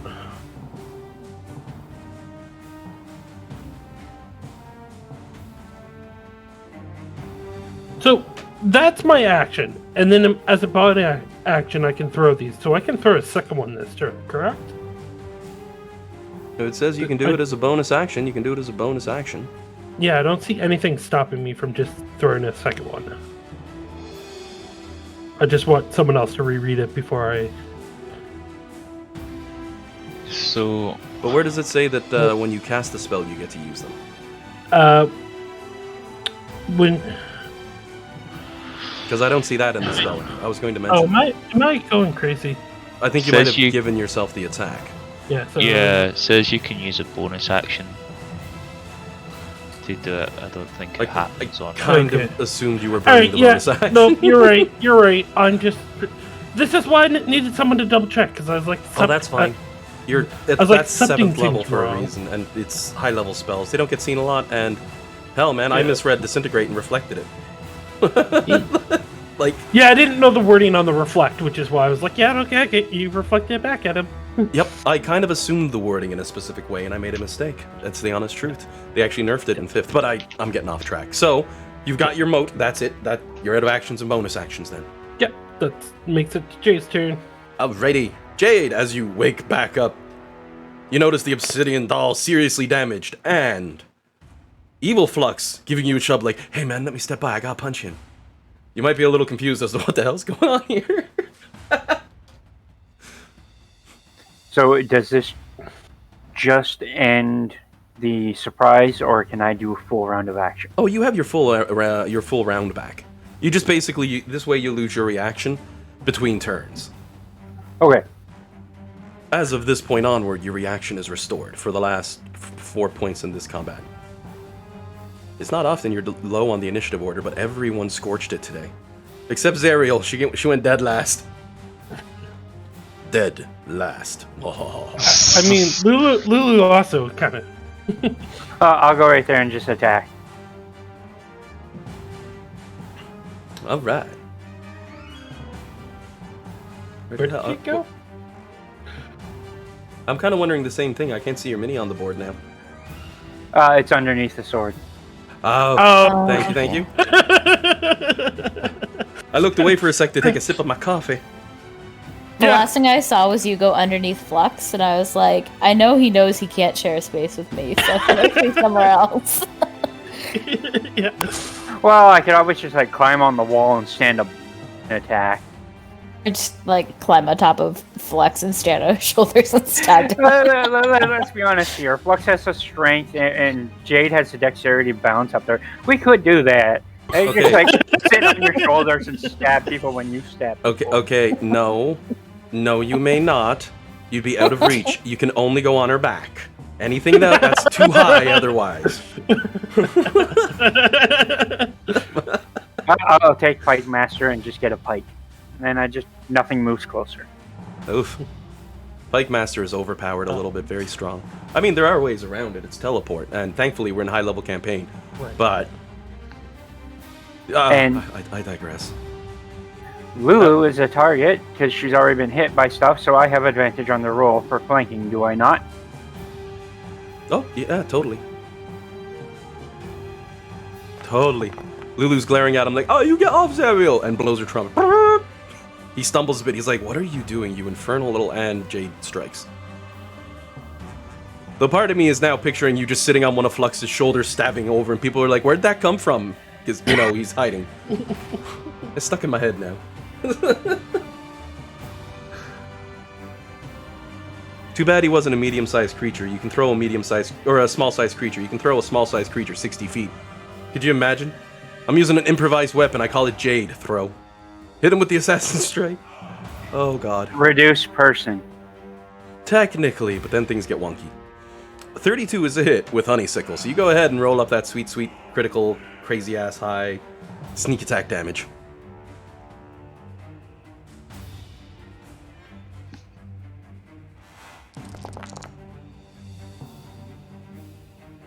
$38 point.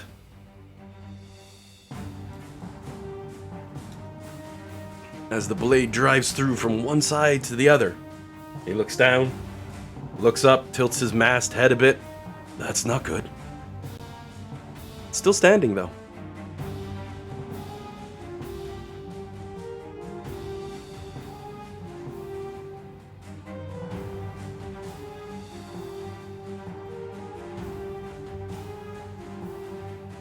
Sanctuary on Zariel. Ooh, I will- Sanctuary.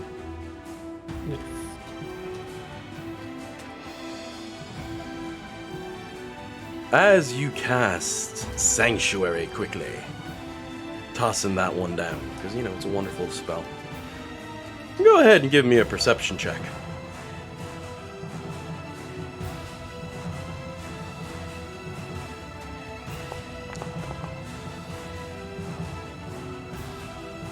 with your massive 28 as you quickly look towards Zariel, casting your sanctuary spell.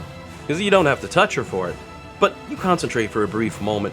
Your eyes do a double take as you notice that same purple energy, the key that power that Dusty so often employed. That the evil Straken's power seemed to be flowing from his foot into Zariel's chest. Whatever he's doing there, that's an interesting question. He's healing the other thing. We gotta get him off her. Yes.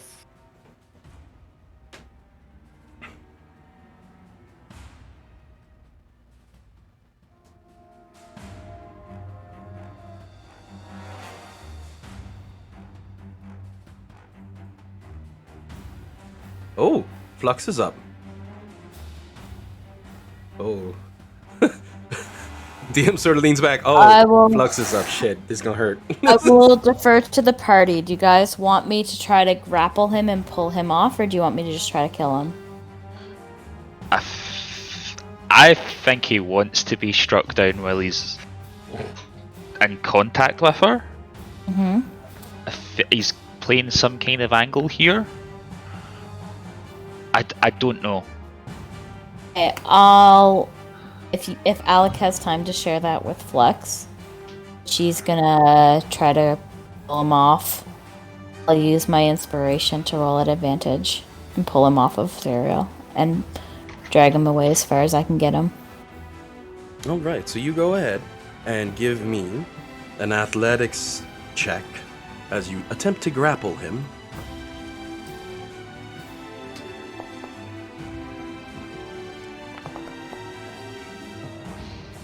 Oh! Let me just double check here the stats and the abilities and trained. It is okay. Hang on. Alex is going to use his reaction to... No, he's already used his reaction, so Alec will use his reaction to give Flux another D6 on top of that. Let's give that a roll. Oh, of course. You say that. But let me show you what I rolled. That's just my Nice. D roll. You got an 18. Oh. That Oh, plus okay. 1 was very much required. So there's a brief moment where you grab arms and you start flipping around, and he flips out like, you know, a ninja. And you do it again, and you and him go back and forth. It's like kung fu. And then suddenly you realize, in a brief instance, as Alex... Was it Alex who did it? It was Alec, because Alex Alec. already used his reaction. As Alec yells something like, "You can do it!"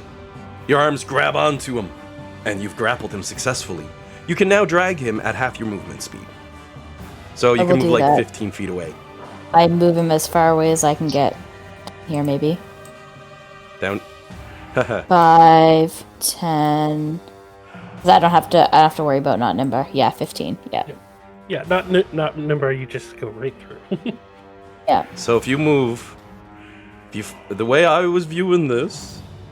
Okay. If you go from here, then to this diagonal, and then to here, he Yeah. has to follow where he's drugged through.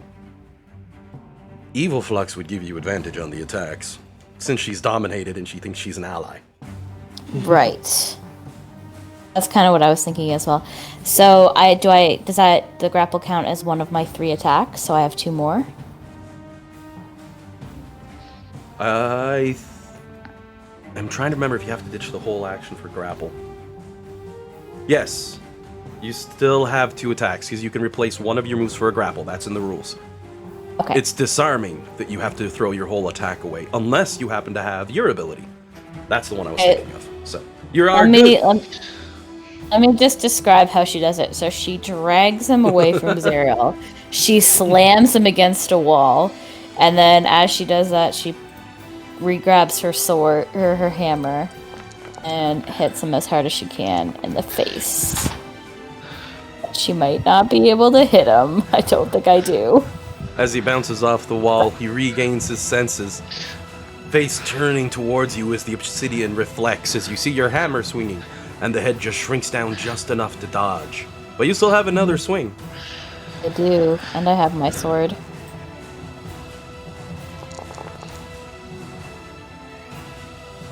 A 23 is unfortunately also a miss, but you were close. Sorry about that. I'm just moving your My sword. sword just has a regular strike, right? Like, I don't get advantage on that one because it's not... Yeah, it's an Can't object. flank as a... Yeah, exactly. That doesn't mean it can't hit. Look at that. Gotta love them high pluses. 26 as he ducks, dodges, and weaves. Oh, one sec. Oh, hang on. I might have been able Coffee to... went down the wrong way. Sorry. Let me see if there... Let me just see if there's anything I can do. You didn't have reactions anyway, did you? Who, me? Oh, Jade. Sorry. Oh, Jade. Oh. I do have. I don't think you did reaction. anyway. Do? Yeah, he when my turn started, I got my reaction back. Aw, damn. I should have just commanded you to do it, but I didn't realize it till afterwards. Well, no, this is the better course of action because we didn't want him touching Zerial when he died. Because, well, he's the reason Zerial's in this position anyways. Yeah. Would it work on the evil flux? It would Her- have, but her- it doesn't... her- I can't do it anyway because I've Oh, already... okay. As a bonus action, I can defer one of my attacks. I just thought of it afterwards. I was trying to justify it. Anyway, it was 16 damage and his movement was reduced by 10 again. Awesome. Alright, so 16 points of damage, and he's down another 10. Cracks forming in his form. One of his legs seems to be chipping a little bit. Looks like he was trying to regrow that left arm that you disarmed earlier, but he stopped. Looking pretty hurt. I actually do regain my health as well because oh my god. Because it says while you're tuned. So I'm Yes. still attuned. Oh, very nice. Oh, that's even better. One more health. I mean, your rolls on it are low, but you're doing good everywhere else, so, you know. I can't really complain. Anyway, that Well- was the end of my turn. Plus, I mean, 212 health. God, that's a lot. Lulu's turn.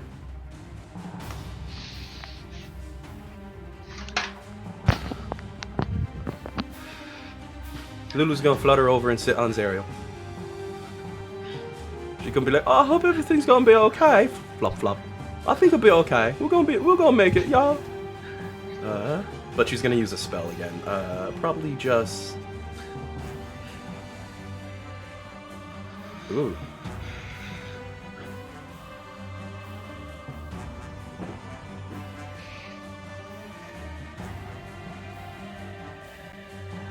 Yeah.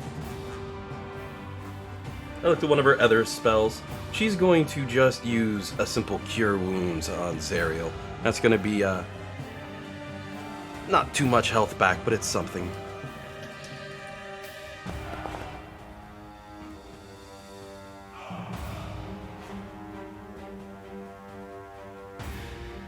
Zerial gains back 7 health. That's it for Lulu's turn. Evil Flux is going to cackle maniacally as she holds up her blade,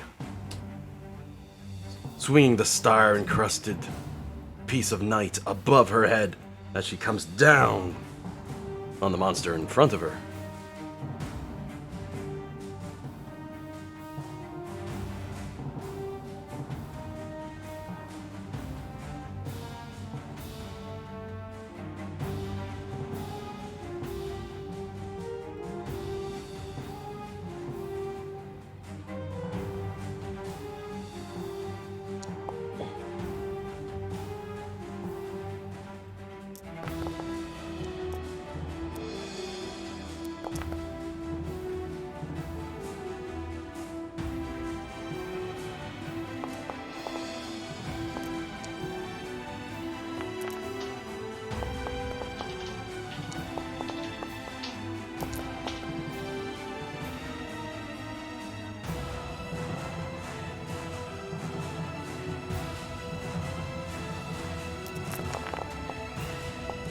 Well, if this was the real life, you'd be hearing the dice rolling and be like, shit.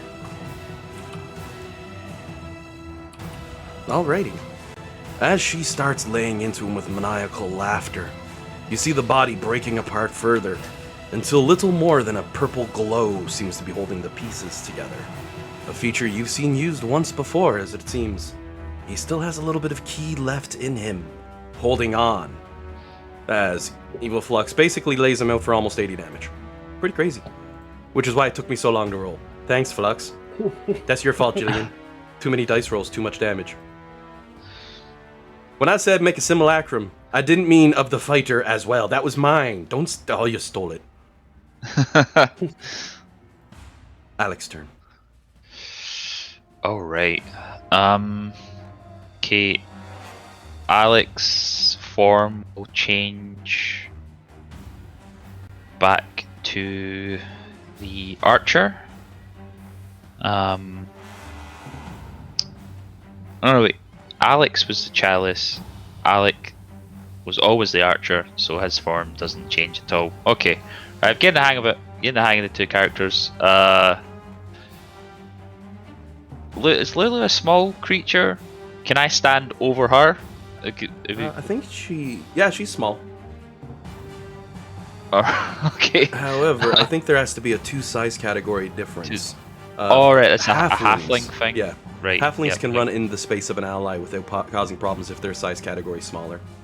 Okay. Right, no worries. I will stay where I am. And everyone looks okay-ish. I'll use my bonus action to try and shoot the doll. Pew pew pew pew. See where it goes from there. Alright, 27 to hit. Alrighty. As you see the arrow strike, a glow of purple ignites across his body. Though the damage is done, it seems to be still holding together. Okay. Alright. I don't think we need to be particularly fancy. I'm going to level the wand of magic missiles and just use 1 charge. Same just effect. a little pew. Same effect. Still has to burn another point of ki. Yep. Do you want me to bother rolling the damage? Oh no, it's... Okay. Yep. At No this worries. point, it's how many different types of damage can you do in a hit, you know? Yeah. Okay. He still has And- some ki left, it seems. Now, with You the just- wand of magic missiles, doesn't it launch like 3 different attacks? Yes, Wand of Magic Missile is 3 separate attacks. Therefore, wouldn't it technically But have they to all hit as 1 attack, so it's all 1 spell, so it can be classified as 1. It's all up to Dungeon Master ruling.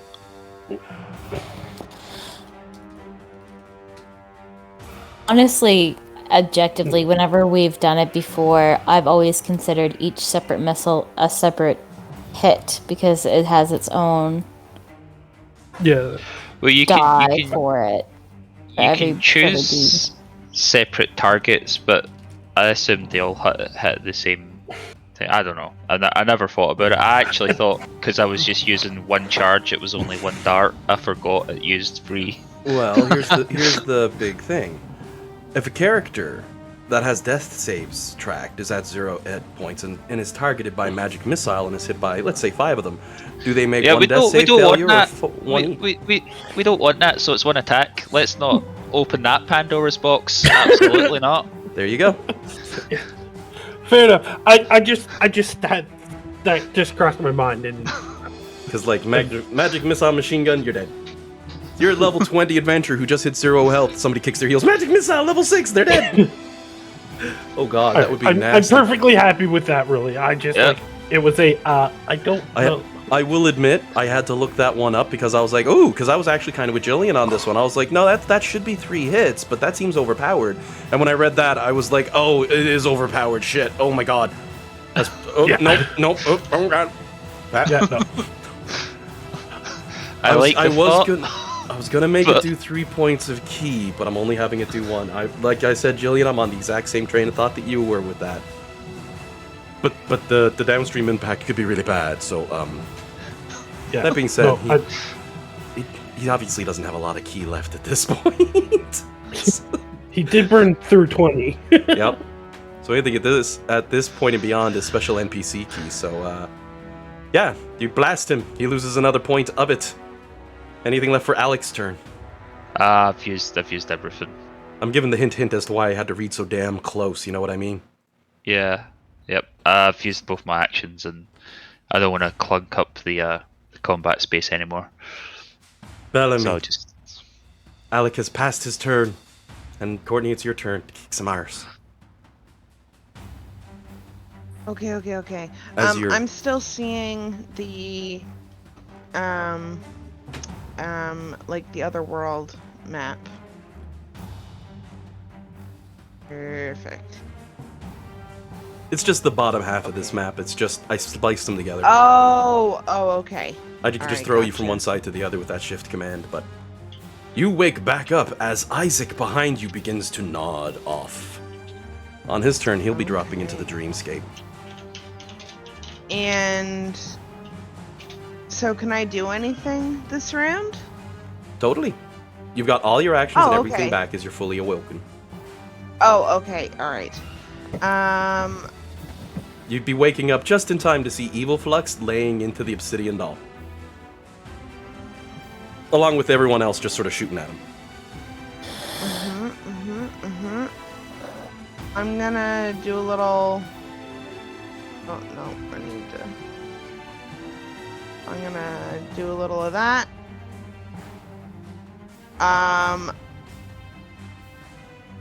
Seeing Evil Flux attack the doll, I'm like, enemy of my enemy, right?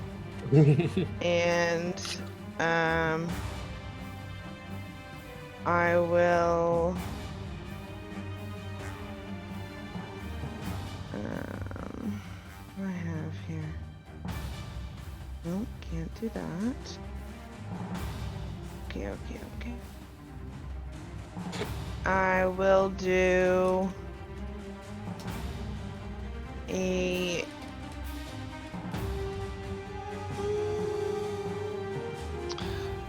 Just so you know, if you're trying to decide on spell level, he's got like 1 HP left.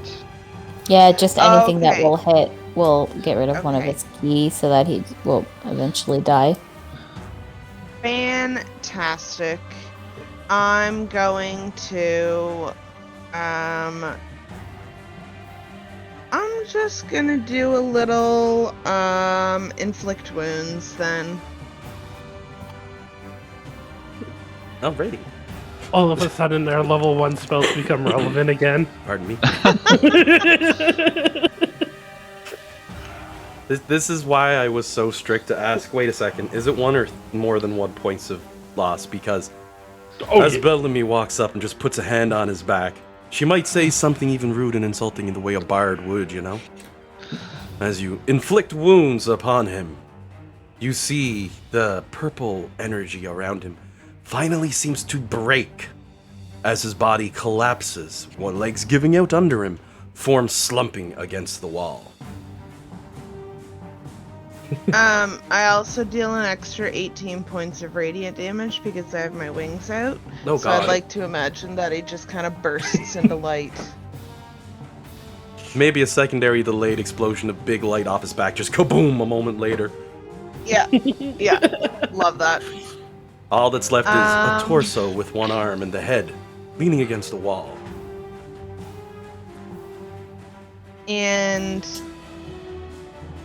I'll kind of look at Flux, and then Evil Flux, and then back at Flux, Evil Flux is cheering. and I'll end my turn. She got arms up like, yeah! You killed him! Annihilated him!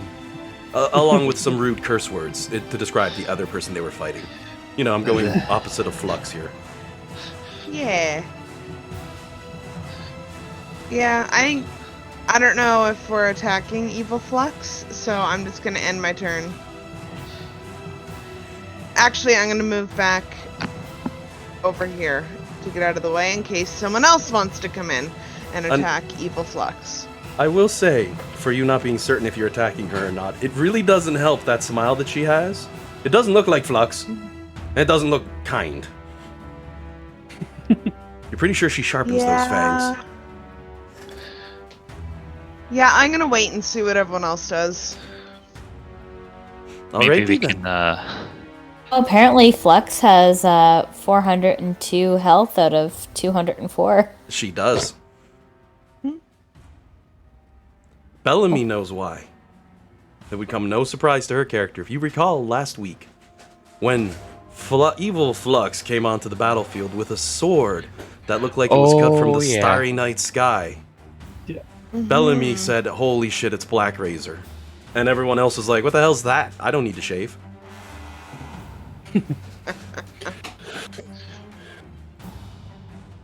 So then, Alex, you're up as Bellamy steps back, like, making the hand motions of, should I hit her from behind? I'm confused. Well, we need to see if Alex survives the psychic damage. Ah, the other one, right. Because I imagine the ritual's still going. Oh, yeah. I'll do it in public. Can I? The odds aren't in his favor. Sorry, what was that, Julie? No, it's okay. Can Flux do an insight check to see if, like, if the obsidian doll is actually dead or if he's just, like, possuming it? Yeah. I don't think Flux has very good insight, but I'm gonna try anyway. What does that mean? Sorry, oh, that's the damage for the concentration for Alex. Good night, sweet prince, yet again. As he starts to crack and turn back into snow, he looks at you, look towards the doll and nods and says, "At least I saw him go." Use my snow for ice drinks.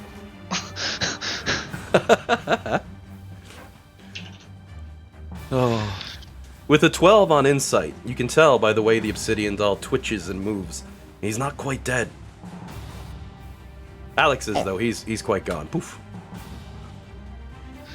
And as we roll around to the obsidian doll's turn, the one hand slowly moves, gripping the ground and twisting to wrench his form upwards as pieces of obsidian break and fall off of him.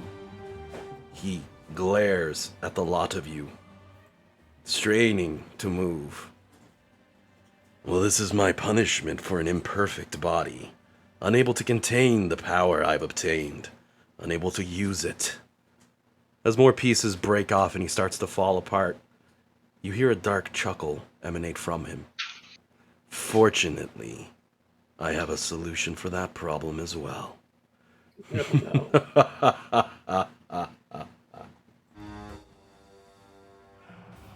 The body then slumps, as the obsidian's bonds holding it together seem to fail.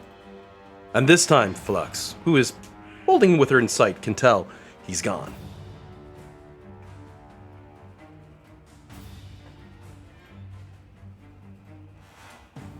Isaac's turn, as we fly to the dreamscape. Alright, so, Kieran. There's some stuff that happens, but he ain't here.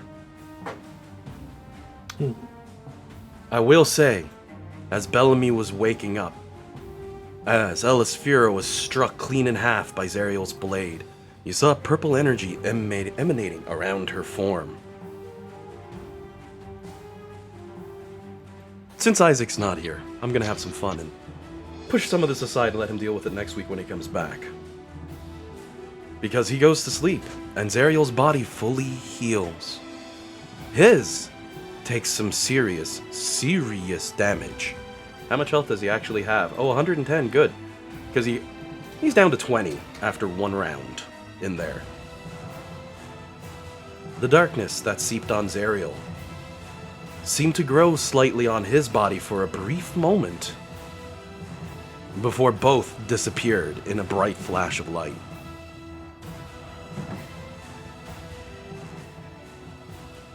Isaac's eyes would slowly open, his face slightly white as a ghost, as he looks around the party, blinking a few times.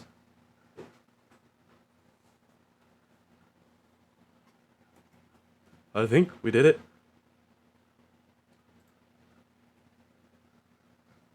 What the fuck happened to you? He gives his head a shake a bit and rubs his temple, and he says that he's not sure. It was confusing. He got in there and her attention, because you had warned him about the elven lady who was going to attack. Mm-hmm. Her attention changed. She called him a traitor, and she threw everything she had at Isaac. She had him pinned, and she was going to wipe him. But Zariel struck them both down with one clean blow to finish it. Isaac shakes his head and says, for some reason it leaves me with a sense of deja vu.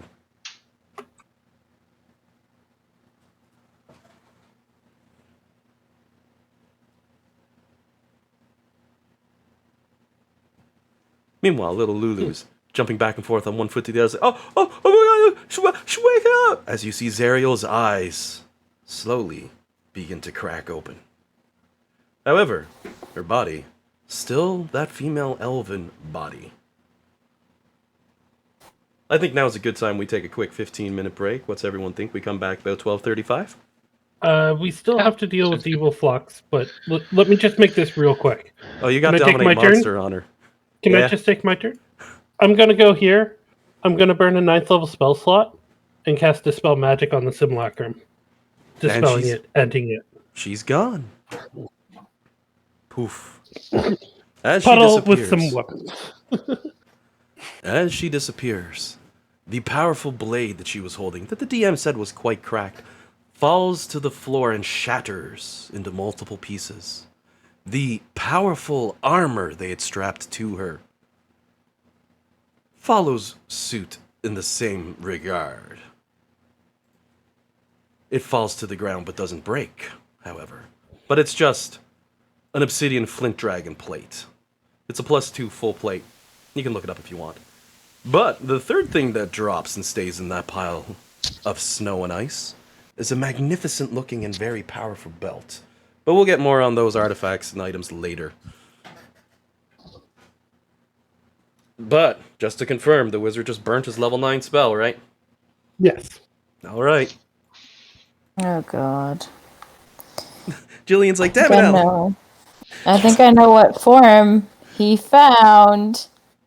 I think I know exactly why Isaac was feeling like he has deja vu. Oh, no, none of that. I just skipped that scene because Isaac wasn't actually here. I was going to sort of point to the backstory on him. I will say, honestly, that's what happened. She jumped him, tried to kill him, tried to take him instead. Zariel took the opportunity and took him down. I mean, like, it made me think of a scenario. Oh. Maybe a different interpretation than you intended.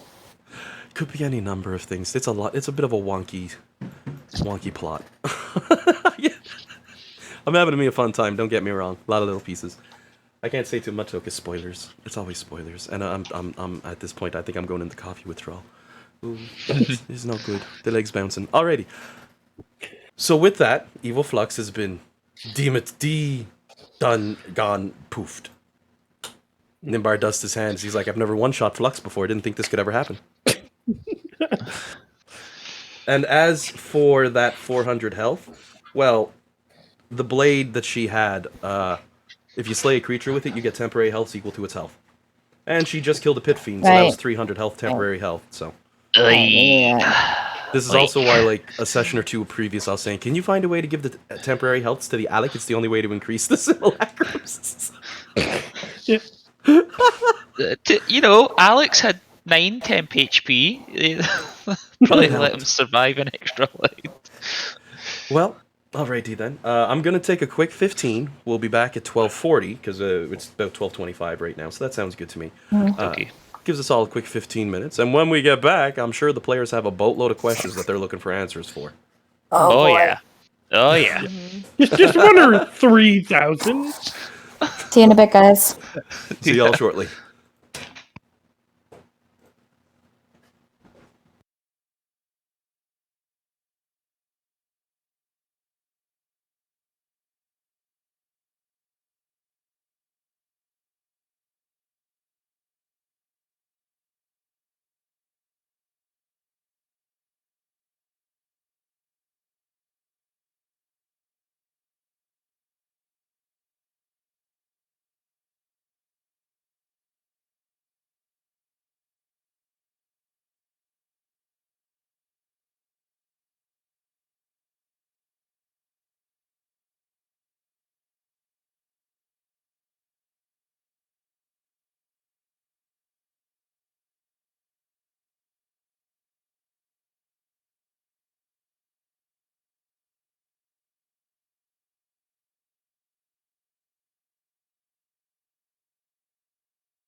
time you got back.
Alrighty, I'm back for when everyone else is.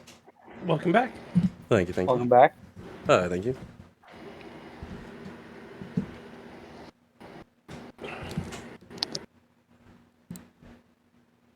Love having my mic on a big old boom arm. It makes life easy.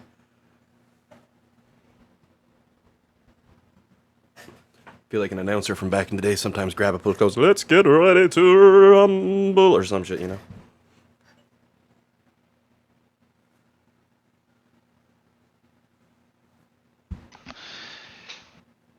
Hello. Yo. Welcome back. Cheers. Jillian will be back down in a sec. But yeah, the dispel on Flux, so we didn't have to go through a pool of 400. Just sounds much nicer. Oh, yeah. That being said, now that they're gone, could she have made the DC 25? Don't We'll know. save.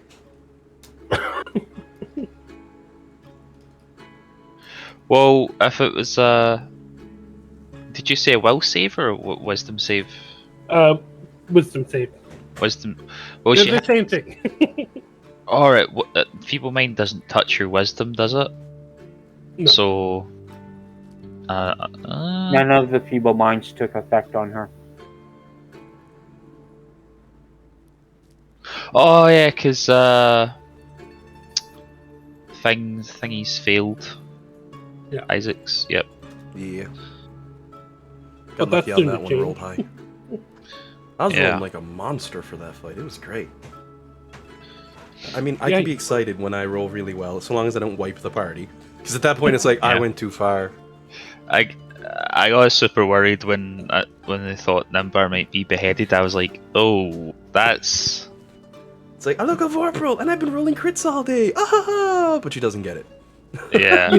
That would have been like, I would have messaged Alan. So Nimbar wakes up. How long does it take me to get there? Because there is that clone. Yeah. So Nimbar's on the bottle in the ship in preserved space. Would Oh, the clones yeah. still work? Oh, Nimbar dies, wakes up, the clone's still inert. Uh-oh. Oh, that's a whole they slew of got- questions. I've been Googling all day for that answer. But I think probably most likely you just die. Because it's not in a situation where it can be used. It's inert, or it would wait. I don't know. I have to see how the clone spell works precisely. can you put a clone in a bag of holding? You can put a clone technically in a bunch of different things, but when they're inside that bottle, they're kind of suspended in time. They're in, well, they're permanent. They're frozen. It's stuck. They're inert. Therein becomes the problem. And just checking, Courtney, are you back yet? She's on mute, so my assumption is no, but just in case. I'm back. Welcome Jillian, back. but not Courtney. The sword, he said he threw it 60 feet. Yeah, he stuck your sword right over here where I put another copy of your sword. Hang on. Okay. His thoughts were pretty simple. I better get rid of that so Flux doesn't kill Flux with it. But then Flux is like, I'm gonna kill you anyway. And he goes, well, this fucking sucks. Courtney just messaged that she has to dip out. Her brother's over with a baby. Yeah. Oh, yep, yeah, I she see. just. The baby's less than a week old.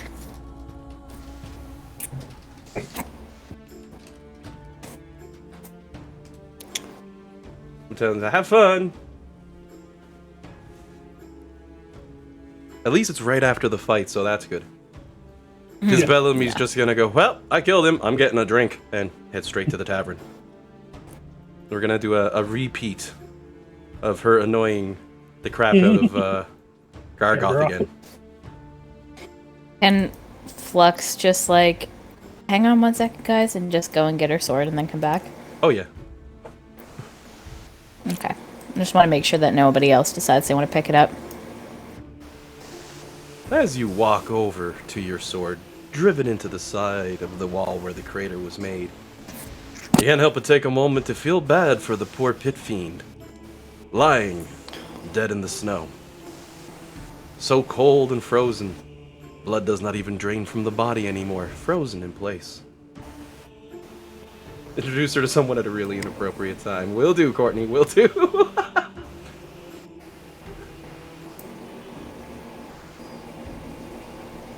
Unless you're doing anything over there for Flux, I'll say as you come back is when Zerial starts to wake up. You know what I mean?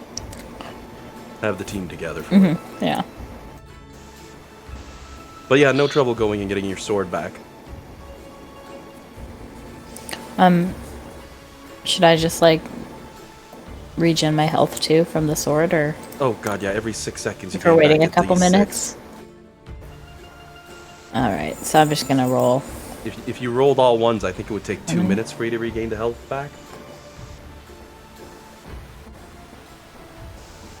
I'll roll 8. Let's see where that takes me. Yeah, I'm full.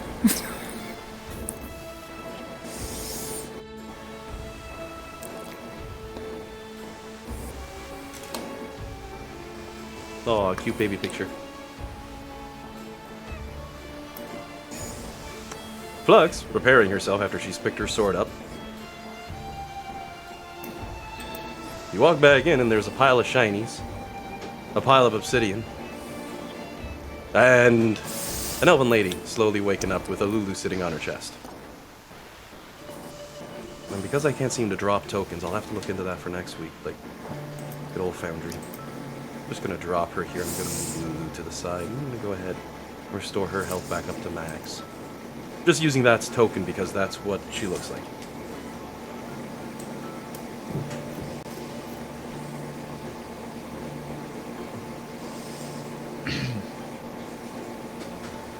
I guess Alec would be giving her like the medical eye once over.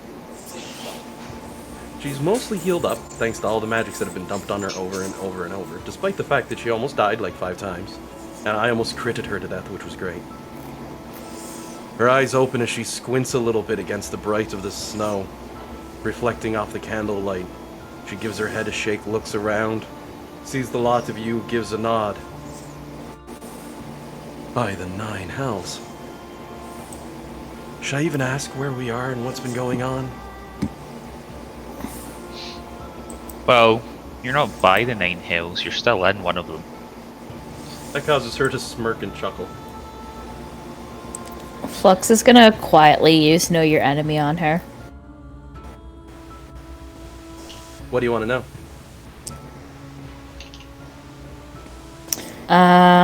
Total HP. Oh, you're higher.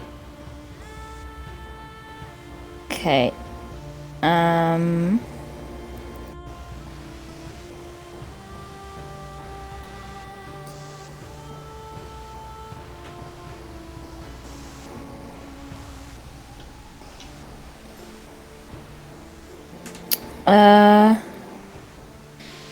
So I know we said like I get to pick 1 or like 2 or 3 if I remember correctly. I'm reading the description right now. It doesn't say anything about that. Like I'm not doubting what our previous ruling was, but like did they change it or something? You spend at least 1 minute observing or interacting. You can learn information about its capability compared to your own. It might just Strength, be dexterity, con. cut off if you're looking at it in like the features tab. Mm-hmm. Maybe if you... Oh, 2 of the following. Okay, there it is. If I click on it, yeah, Yep. You're right, Dean. You're right. 2 of the following characteristics, so- exactly. We all read it same time. I'm gonna say I read it before you because I want to feel superior. But we all read it at the same time. Oh. And total class levels. She got 20 levels of Ranger. Interesting. Okay. That's Must be Fergus's Zerial. pineapple. Yeah. Yeah, sorry. Good puppy. Good puppy. Oh, though your mics are good. It only got picked up while you were talking, so that was interesting. Oh. Interesting. Oh, and I think Courtney just dropped out the voice, so that's good. I was going to Okay. kick her eventually, so we weren't like blasting her computer while she's trying to cuddle with a baby. But I also didn't want to be rude and be like, kick! And she'd be like, why I get kicked? Like, paranoia at its finest. Ooh, pardon me. So yeah, she has less health than you, and she seems to be a ranger. As she slow... Oh, that coffee. I got a cup on break. Went down the wrong way, apparently. As she slowly sits up and gives her forehead a rub, she takes a moment and starts looking her hands over, looks down at her body, pulls what loose coverings there are over her outward as she seems to examine herself, reaches her hands up to her hair, feels the long ears, looks a little extra confused, pauses and looks off towards the lot of you. This is not Rhea, she says in a bit of a mutter. Yeah, we were kind of hoping you could answer some questions on that. She looks herself over again a little bit, blinks a few times and shakes her head. Nope, not quite. The only thing I could think is when I passed between worlds, she latched on, tagging along when Rhea gave up her life and attempted to take the body of her own. Gives her head a bit of a shake once again as she blinks a bit, seeming to squint as she tries to focus on faces. You can see vision doesn't seem to be the easiest thing for her at the moment. Yeah, she no longer has true sense. Rubbing in between her eyes. She nods once and says, "This is the body of who was a very powerful person, but not one from this world. Strange how it would be the one that I have now." Is she... Where's her soul now? Like, did we kill her? Is she gone?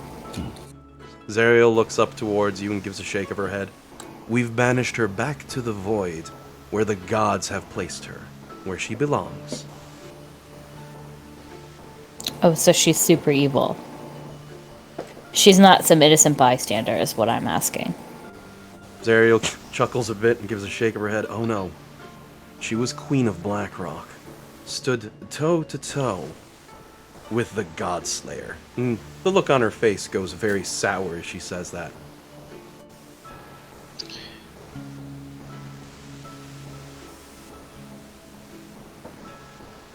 And she pauses again and looks around, sees the nice house, looks at Alec, leans over and says, Are you sure we're still in the 9?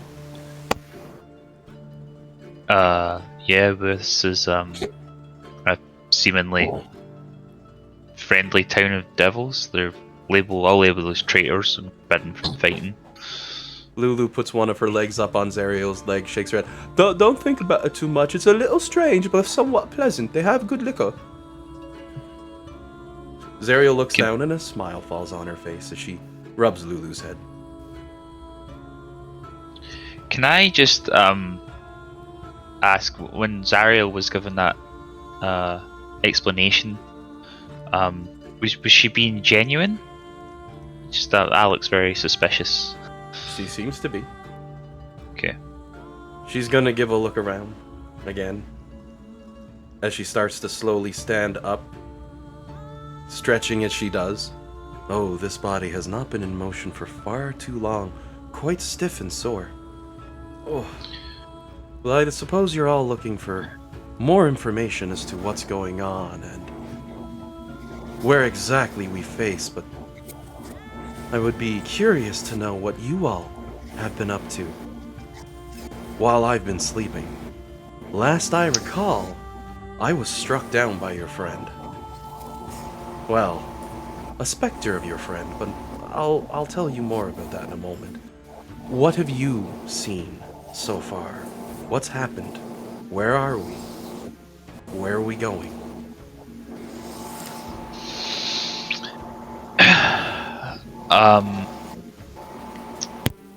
So when you were struck down, we ran away. She gives a They nod. chased- Strategically speaking, that was quite sound. I would not want to fight an army of me. Yep. We ran to the Mirror of Mephisto and flew a ship through there. And now we're in Kenia. You remember Gargoth and the shield? Yes, vile, decrepit monster that he was. Have So you he's not in the annihilated shield him? anymore. Oh, you have annihilated him, and she smiles. No. No. no. He's out and leading us to Well, Mephisto. she gives a nod. Well, at least he's little more than a pit fiend. Such a thing can be met. At this point, she finally seems to break. Her facial shoots a somewhat of a glare towards Nimbar as he gives the ah. She goes, "Don't tell me. There's more, isn't there?" Maybe. Lulu patting her on the leg. He's not that bad. It's okay. He seems very nice. She goes, "Oh, Lulu." I just needed to ask Dean a really quick question. Do you have scissors in your office, Dean? Yep. Can you bring them to me, please? Sorry, guys. No worries. Fergus is gonna start swallowing threads from this toy if I don't cut it. I figured it cut was the something piece to off do that with he's ripped. Yeah. My sister's actually, she just got a dog for her and her family. Just got one. And it's a bit of a nibbler at the moment, but it's so cute. It's one of those poodles mixed with not the Bernese, a golden retriever, golden doodle. Oh my God, Doodle. so cute, so nice too, so friendly. But it does have a problem with wrapping its mouth around everything. But I mean, it's a puppy. It learns. Yeah. It was so cute though, just so snuggly. Fergus now looks very upset that we've cut off the shredded part of his toy. Oh, How dare you? I worked so hard on that.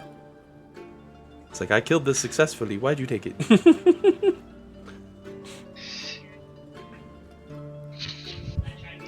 So, with Zariel being explained the change in Gargoth, she's gonna give her eyes a rub. Look towards Nimbar since he was the one who brought it up, and she goes, so he has all of his old power and then some back. Wonderful. That's exactly not what we needed against the light, but she holds both her hands up, closing her eyes for a moment. I should thank Torm that you're all still alive. Well, for the most part. She frowns a bit as she looks straight towards Bellamine, gives a nod and towards the rest of you and says, my condolences for your loss. Okay. Okay. You need to What is explain with that. She pauses. What was what? What loss? There was supposed to be one more of you, isn't there? I feel like we're missing someone. What? Who? And Zariel pauses. And her eyes go a little wide. She's like, oh, that's not good. Oh, that's not good at all. What's not good? She slowly takes a seat back down and folds her fingers together. I may be stepping too far explaining this one to you all, but it's important that you know something very special. Why he was able to take all that power, where he's getting it from, and what he's doing with it. You see, this, what you represent and what you have, all of it. Wizards, she says towards Isaac and towards Nimbar. Surely you've heard of the theory of the multiverse. The multitude of dimensions that exist within each and of each other. Every decision that you could make, every movement you could do, represented. Yes. It's not really a theory, however. It's real. There is a true multiverse. And it exists. But there are not an infinite number of worlds, as you might believe, or have been led to believe. The DM says as he's drastically searching through his gosh darn notes. How many are there? There are precisely 86,288,996,333 worlds. Each one a shadow and an echo of this world. For your world, your timeline is the prime timeline. Did Disney give you royalties for that from Loki? Sorry, what? Did Disney give you royalties for that from Loki? I haven't watched Loki yet. Oh, did I rip them off? Seriously? Literally the exact same thing. God damn it! Like what you're describing. You're not alone. I also have not watched Loki. So I this didn't is watch brand new all of to it. me. Oh, I God. just watched enough of it to know. And obvious, I believe you. It's complete sincerity because I know you've written this ages ago, and Loki only dropped like a month ago. Yep, and I've been hinting at this sort of plot and these pieces for a very long time. Most importantly was back in Avernus. For those party members who were in Avernus, you remember you changed the past when you saved Dusty's town. And it existed. Yeah. Well, the church that he grew up in, that area. Yeah. By saving that one, you actually changed the past because you're the prime timeline. For anyone else, it would have just been a dream sequence, but the rules were changed for you all. But damn it, Loki! Why you gotta steal my good idea? I only have like 3 of those. I think I they just stole wanna your point out- idea. I called that a long time ago. Yeah, it was one of the things. Like I tried to give that, but because shit. I mean, that's Is really no funny. one going It's to open. point out the fact that time, the amount of worlds ends in 333? 333. Oh, Jade noticed that. There's a few special things about that number, actually. It's not just random. It's most certainly not just random. But Craig, I can't believe I just stole a Marvel plot without knowing it. Oh, that's funny as hell. I They gotta stole say. it from you. They stole it from you, Alan. Don't try that. You might be right, Jillian, because like I said, I needed a stat block for Mephisto really soon, and what happens? They give me one. I think that's my one subscriber. I can dream. I can dream. Okay, so Zerial is going to nod and say, now of those worlds, he reached out to all the darkest versions of all of you that he could find, with the power he had at his disposal. And the army he has, they number in the thousands, maybe? I want you to consider that for a moment. Out of the billions of versions and copies of yourself that are out there, less than a fraction of a percentage are bad. And he called every single one of them up. If we can gain access to the magic he used, we can get back to that lair, back to where he summoned in that pillars. I'm pretty sure I could reverse the spell, and we could call in the billions of yourselves and turn the tides of that war in a heartbeat and crush him.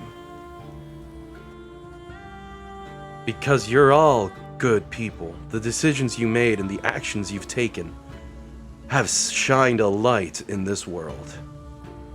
But I have to ask you, beyond all of that, and she leans forward, entwining her fingers into each other underneath her chin as she sets a very stern gaze on the party.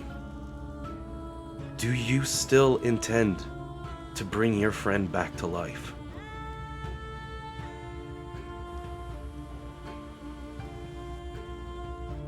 Well, just wanted to free him. Didn't Yeah. necessarily need him His to live. soul's- I've personally come to terms with his passing, but my biggest concern is that the Dusty that we knew, as we knew him, didn't deserve eternal damnation, and that was really our only goal, is to just free his soul. Zerial gives a bit of a nod as you say that, and she says, all right, I can understand. But I've also seen the truth of the worlds in those brief moments fighting against him. And the truth I saw was that in all 86 billion worlds, save for one, he dies. And he loses his soul to hell. Every world, every time, every place except for one. So what you are fighting against here, this action you wish to undertake, is bigger than just splitting timelines and having monsters to fight. You're trying to defeat destiny.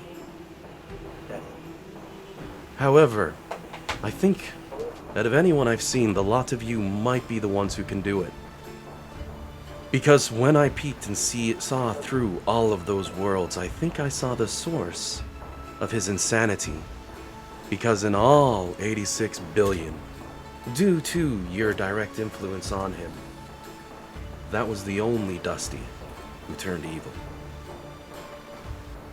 Whether he died standing against you all, for the few of you that went that path, or died beside you, that was his destiny.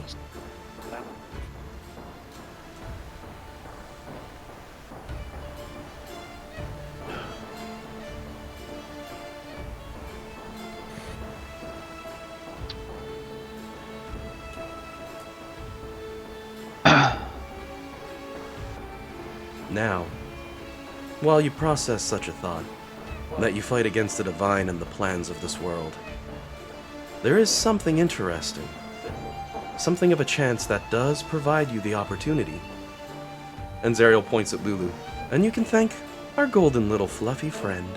As she picks Lulu up and gives her a scrub on the head, Lulu looks overjoyed, snuggling up to Zerial and saying, I'm so happy you're not dead. Zerial picks her up, gives a chuckle, and says, but you almost died, my friend. You almost passed from this world once prior. I know this because he told me. while we fought. He made a deal with the devil to save Lulu's life, throwing his own in the wind, which is the only reason why he was able to be grasped by the threads of Avernus. However, a soul given away suffers righteously, and the ownership of it falls into question. Asmodeus himself grabbed your friend's soul, presently holding it until true ownership of it can be determined. But as you know, if you can conquer Avernus, you can lay claim to it yourself. But as of now, he's in limbo.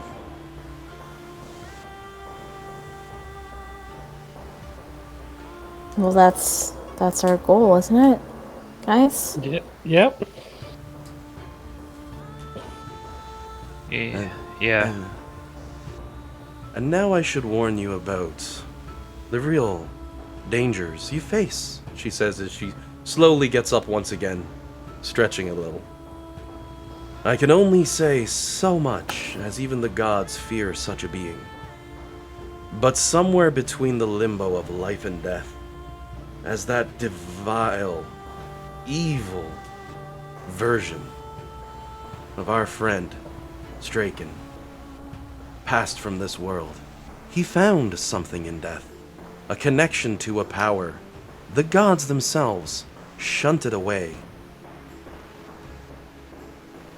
There was once another world, she says with a nod. And in that world, the mortals banded together against the gods, defied the gods, and decided to try to cast them down. And in their hubris, they created a being so vast and powerful, the gods themselves cowered before what they called the God Slayer. 20 of their own were lost before we bound them to the void, sealing their world away and destroying it forever. But such power cannot be destroyed, merely split 86 billion times.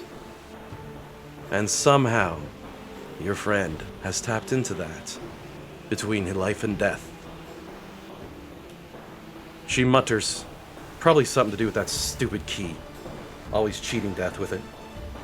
Gives her head a shake. Oh, she pauses for a moment. That's peculiar. I'm going to have to work on that. That was supposed to be inside voice, not outside voice. I'm used to telepathy. Yes.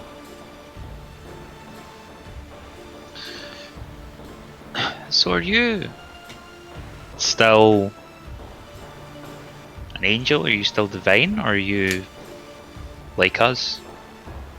She puts a hand over her chest, over her heart, nodding once. Here, most certainly, I am divine. Holds her hands out. But not here anymore. I used all of my power to protect myself from that fiend from another world, to keep her at bay from taking my body over.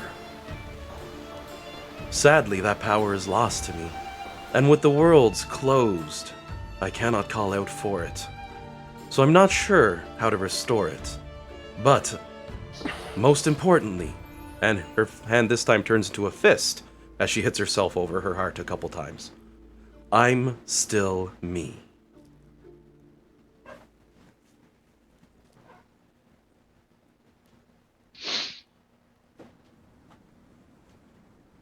Well, it's good to have you back. And she gives a smile and sits up a little straighter. It is quite nice. I thought I would only be around for a single fight, and we'd have a good time and reminisce, but, oof. I honestly thought I was going to bite the big one for a minute there. It wasn't great. Lulu looks up, oh, say that, and she gives Lulu a rub on the head. Oh, it's okay, Lulu.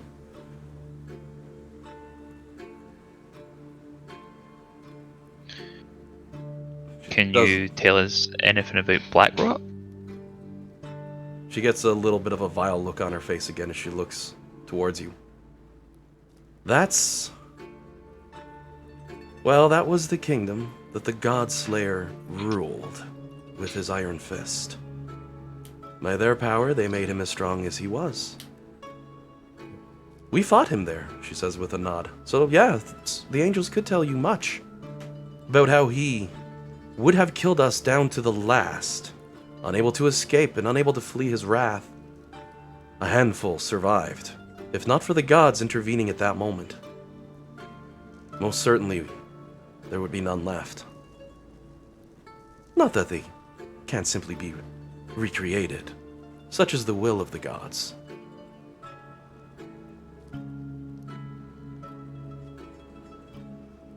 We walked through maze that came from the Blackrock Gardens.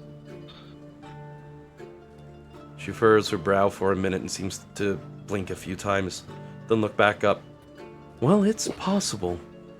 In the end, they use their kingdom as a sanctuary against the gods, as their world was wiped out, you see. That's where they made their final stand, and it was the last places to be banished. It's no surprise some pieces of it ended up here. This is, within the construct of the multiverse, the single most desirable place with the lowest instance of any form of vacular style. Due to that, the overall balance of magic in this area makes it considerably more abundant for teleportation without style and design. Banishment to this lair is quite easy compared to anywhere else within the known multiverse.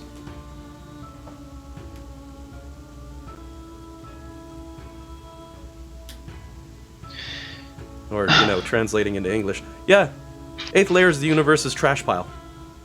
Because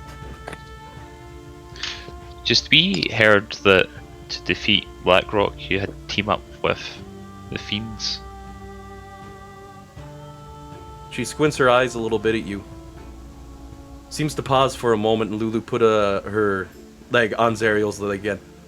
They found some apocalypse blades, and they're pretty smart. And then she shoots a glare at Jade a little bit, and then looks back to Zariel nodding. And Zariel says, Oh. Well, yes. When the gods order a world to be eradicated, all hands on deck. It no longer matters to whose side you call.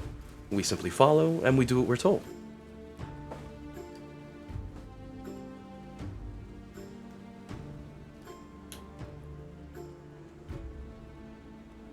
Okay.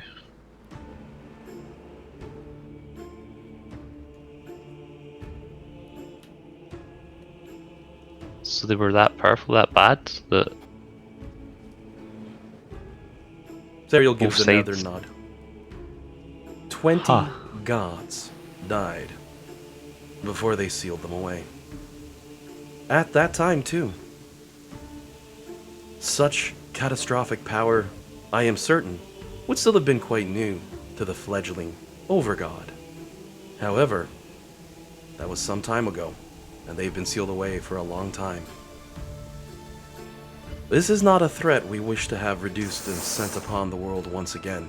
And I'm sure you've noticed the gods have already taken some steps to protect the multiverse from such an eventuality happening a second time.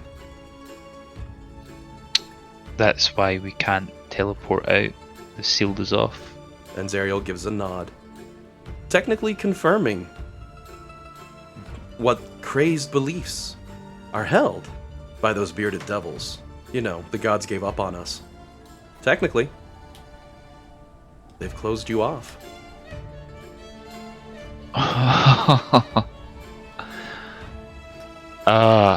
Okay, so we're stuck in here with a power that even the gods fear. No, And no, maybe- no. They're stuck in here with us. That gets a chuckle Yeah. from Zariel as she points a finger Yeah. towards. Let's just give Jade a slap on the back, like Yeah. affectionate one. DM slides him a point of inspiration. That was good. I'm serious. You get a point of inspiration. That was a good Anyone need one-liner. one? I have it. I just used mine in this fight. All yours. Thank you. That was an I mean- inspiring slap on the back. So, the gods didn't think we could redeem you. Well, they hoped, but nobody thought we could do it. Zariel What? nods her head towards one side. She goes, yes, that was unlikely. Most certainly, I will admit. Even at times, I did not believe I deserved to be redeemed. After all I had done and all I had failed to do. But the gods work in mysterious ways, after all. The best we can do is follow their judgment. I am, after all, a soldier. Very little in this world is pure good and pure evil. Everything has its shades of both. No one is beyond redemption. Nimbar gets a rather full, hard shove to his chest. I say that because Lulu's about that high. As she headbutts you and glares. Like, oi, I have you know my little golden butt's perfect. As she just waddles away happily. Yes, it's true. He's going to, like... Just embarrass yourself. I said very Nimbar. few. I said very few. You are one of the exceptions, Lulu. I will say, however, as Lulu trounces around, she manages to do something very few people ever have done. She catches Jade by surprise using the power of plot device. Oh, pardon me. Because she bites him on the tail, lightly. Enough to get his attention and give a tug, you know? I don't think I've had anyone actually go for his tail, but Lulu's doing it.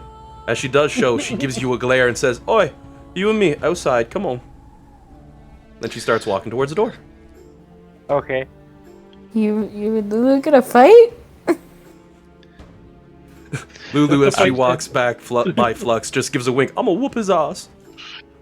I mean, obviously, but I'm just confused. Did I forget something or miss something? No. This is the same. Everyone else is gonna have a similar response. Like, why did Lulu just drag Jade away? She's taking you over there out of earshot of the party, essentially. When I get to the doorway, as we're heading out, I look down at the broken parts of the sword. Does it look like any of the magics remain? Oh, probably. It still sparkles like a cut of the night sky. I However, will get. gathering up the pieces of the sword isn't something that can be done with a quick sleight of hand. Just looking at it, you can see the edge of the blade, still so incredibly sharp. If you tried to do it, it'd be like that scene from Lord of the Rings where he first looks at the broken sword, it picks up, like, ooh, and cuts himself, just like that. Still sharp. Oh yeah. You'd have to take a moment to gather it up. As good as your, you could swipe a piece of it, of course, with your sleight of hand. I would like it all, so I will tell. Don't disturb that as I leave. Looks like, yeah, alright, kicks it a little. Sorry, I couldn't help myself. It's okay. So Jade makes a point, yeah, no, everybody leave that alone. I'll be checking it out, as he heads out to have a chat with Lulu. And we'll get to that in a moment. With Zariel there, having popped out a crap ton of answers with a whole bunch of info. Any other questions for her? Anything need clarifying? So, you said that this body grabbed on our way through. Does that mean Rhea is stuck where she was?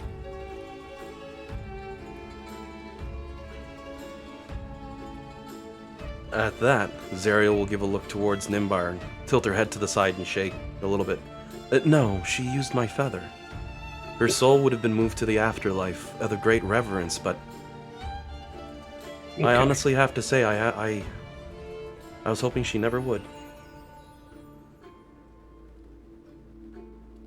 I feel somewhat guilty, you know? It was meant to be used in case of an emergency, and if I were to maintain my angelic form, I could have given her her body back. Just leave afterwards. But she's gone, unfortunately, and now I feel a little bad. Zariel frowns a little bit. She says, I must admit I lied to her. I had the best of intentions, but I flat lied to her, and I now feel very guilty, for I think it may have cost her her life. Well, it was her choice, Serial. We were Nimbar. heartbroken, but we can't change what she chose. Zariel gives a frown, looking towards you. No, No, I need to come clean on this, or I will be lying to you for the future. I told her life was extinguished, that there was no time left. Not out of truth, but out of necessity. I just didn't want to send you all alone into hell, and I knew how powerful she was.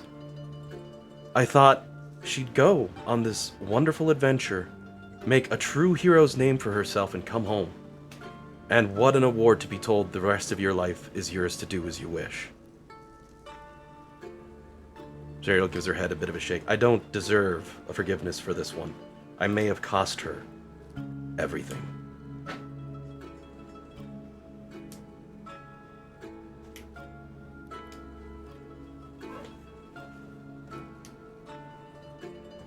Nim is not saying anything, but his expression is both sad and very furious.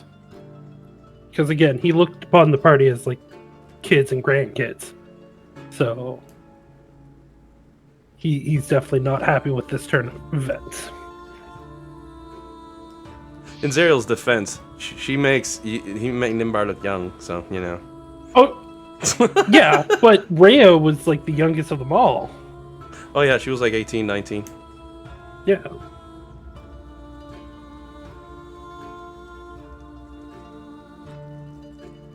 Yeah, like, again, she's just joining us, like, she wasn't part of it, so, like, I'm not saying, like, he thought of her as, like, a kid or a grandkid, but...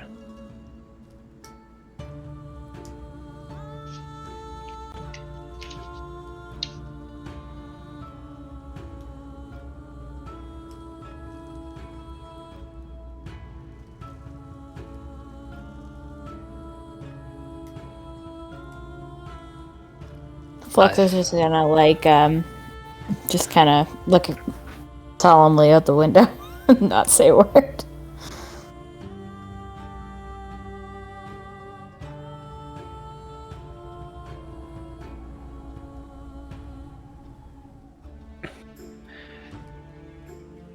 I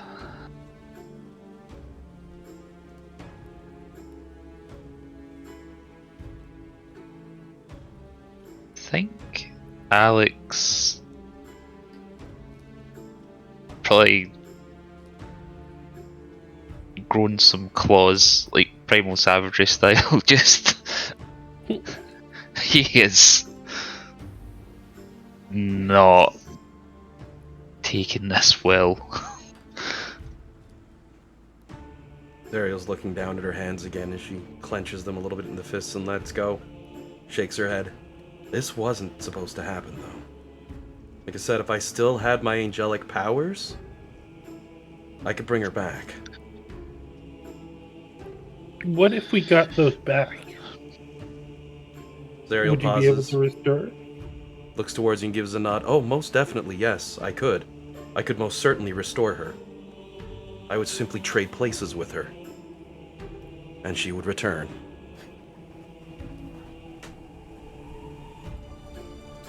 So we're gonna have to find a way to get those back. Well, that will be no easy feat, she says calmly. Without direct access to my own power or to the divine, I cannot get my strength back. And I can sense my sword. I feared at first that my memories... I prayed they were not true, but my sword was cleaved, wasn't it? Yeah. Yep. Well, if we're lucky, some remnant of my power remains in it that I can take from the blade. That might be enough.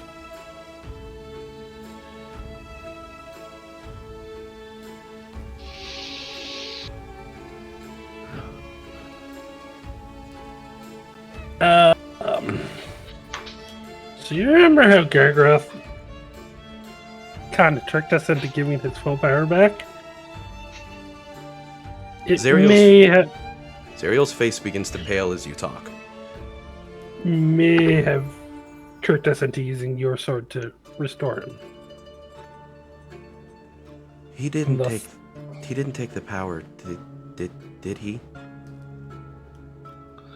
We believe so. by the 9. Zariel looks out a window a little bit as you see her face seems to gloss over slightly, her eyes losing vision for a moment as she does. We may have just made a monster much more dangerous than anything else I could imagine. You know, see if the heavens and the hells would stop being so goddamn secretive and actually tell us anything, a shred, a scrap of what had happened, we could avoid all of this. Well, there's a reason we don't talk about Gargoth, Astaroth, or Goromath the Soul Drinker. He was a former archdevil, and by the sounds of things, is an archdevil once more. Unfortunately, in this form, I can't sense things anymore. I can't feel. Lulu gives her a pat on the leg. Oh, it's okay. It's because you are humanized now. Oh. The elven and half-elvens among us might find that offensive, but she gives a shake of her head. Gargoth cannot be trusted. He has the absolute most powerful ability I have ever seen. We sealed him away so that it would never get used again. We had to break so many rules, and as Alan leans off to the side and rewrite the goddamn D&D at the same time, we had to break so many rules to lock him away. Gargoth. The betrayal of himself. If he strikes a fiend down, he absorbs all of their strength. Formerly, that was limited only to fiends, but now, I fear, he may be able to do the same to beings like myself.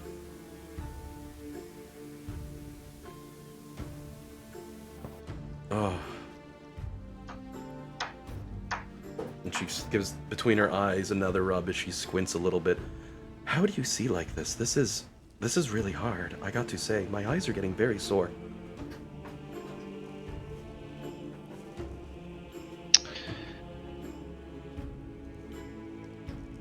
Yeah.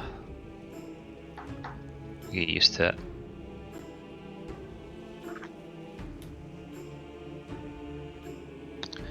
I think Alec will grab an empty alchemy beaker, pull out a bottle of whiskey, and then get a touch of snow or ice from the simulacrum and drop it in. Zariel seems somewhat confused by what you're doing, but she doesn't make any comments. I mean, she just woke up, right?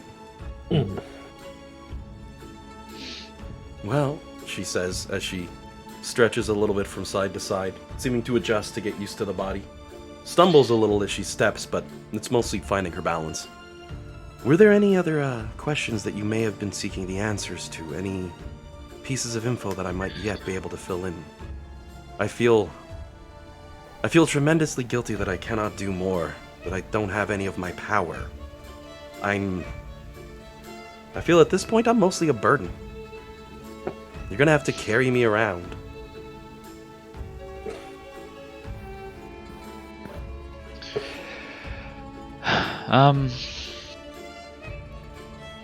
This is out of character, out of game. It's been a while. Why are we? Do we need to speak to Mephisto again so he can send us back to Avernus? I've forgotten. Think so? Because we can't move planes ourselves currently, so we were hoping he would be able to. Right.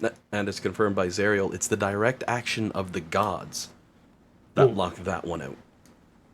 So it's not just some wizard who made a screw up one day while trying to cast two simulacrums at the same time. No, this is bad. Right, so we need Mephisto, who's basically like god tier, to get a bit of wiggle room there.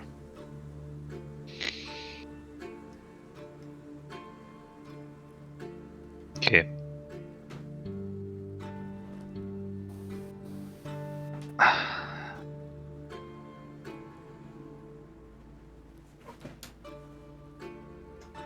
If we go see Mephisto and don't immediately get killed. You say that if you get access to the site, Stray can use to summon our evil selves. You can reverse that and summon our good copies. Do you need anything to facilitate that? Just my sword, a conduit for all that power. I don't even need angelic strength for this, no, just my sword at its true strength will have the power to redo the conduit. I will casually remind the players at this point that Evil Dusty threw an entire obsidian palace around those two pillars. Right, yep.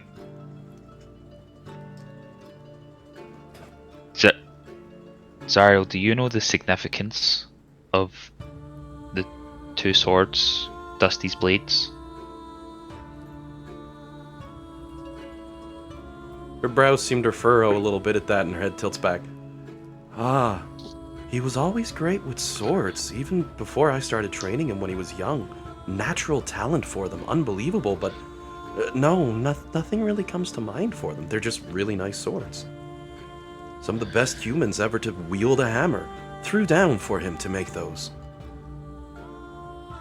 So, beyond being powerful, nothing really special, but a powerful item is a powerful item nonetheless.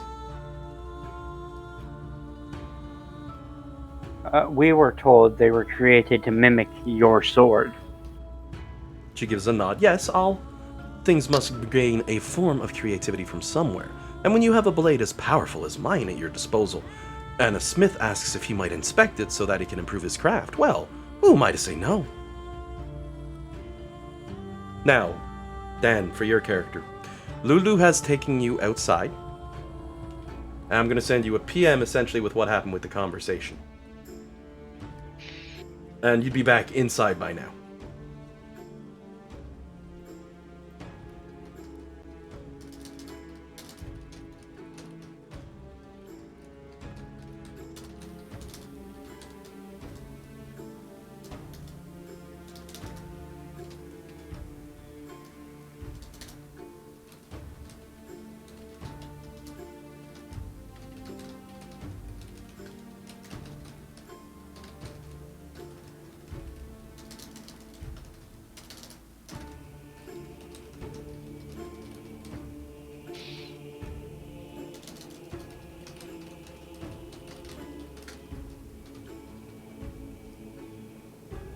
Alright, I've messaged him.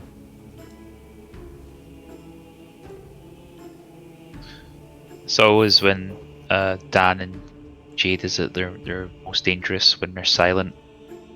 Yep. See, because you know something's gonna happen. Yep. Oh, and I should be pointing out at this point the magical pile of crap. Anyone taking a look through that at this? Jade would. Oh, yeah. I think Flux was interested, but got a little sidetracked by the everything that just happened. Yep. I figure now, since things have cooled down and much of the story has been thrown out there for you all to digest for a minute. Though Zariel seems very guilty for what became of Rhea, she has actually given you something that's surprising, an avenue by which she might yet save Rhea. Yep.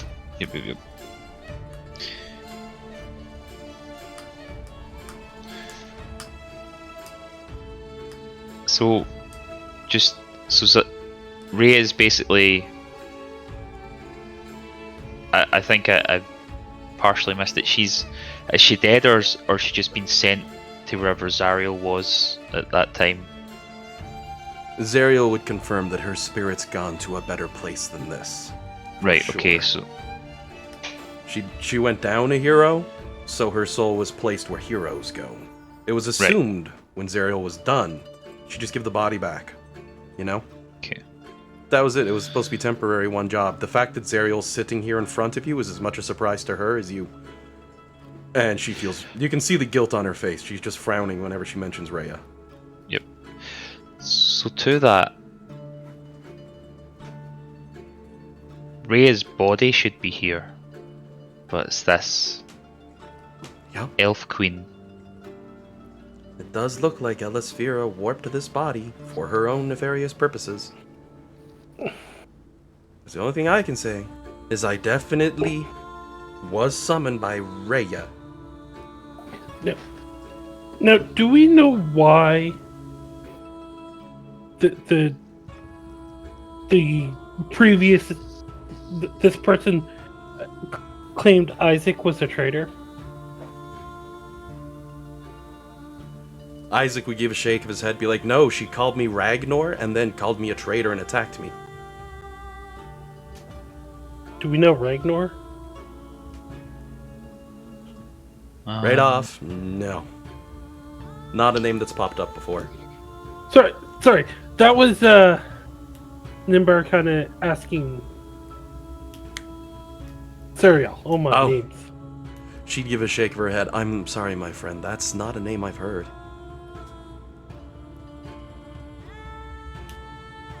In your battle at Blackrock, did any of them betray the king and queen? No, they fought to the end. Fanatic and wild as they were, in their beliefs and designs, they fought to the last. If they were so strong, how'd you find and get access to Blackrock? The gods ordered it destroyed. So we sent our armies, our weapons, our monsters, all upon them. You can only have so much power, my friend. But if the world decides it's against you, well, as I said, the gods gave us an order and we followed it. The battle was hard, and we lost it. It was the gods who stepped in at the end.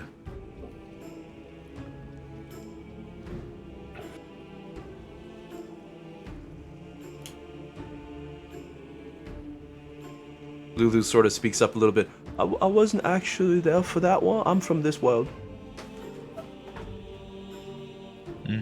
Okay.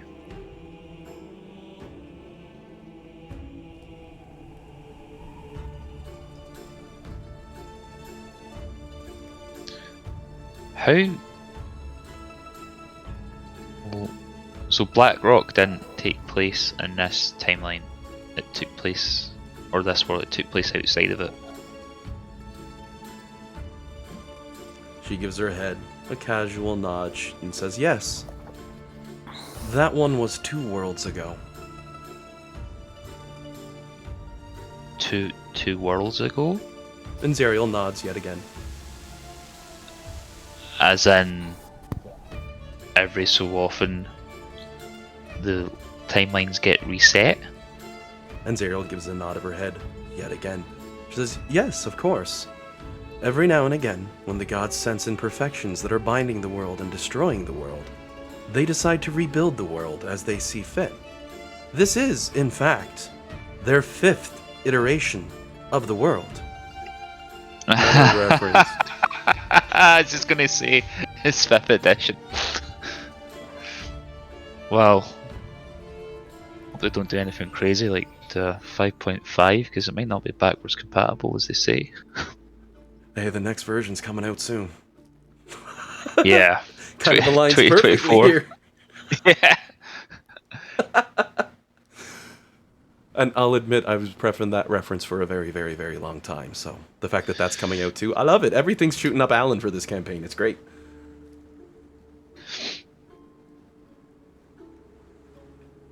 But Zerial confirms, this is the 5th world. How close are they to resetting this one if the Godslayer's power is resurfacing? The look on Zerial's face fades somewhat, the smile turning back to more of a flat line as her eyes even droop somewhat. They've closed the gates. So, soon, I'm guessing. She nods and looks around and says, unless we can stop his revival.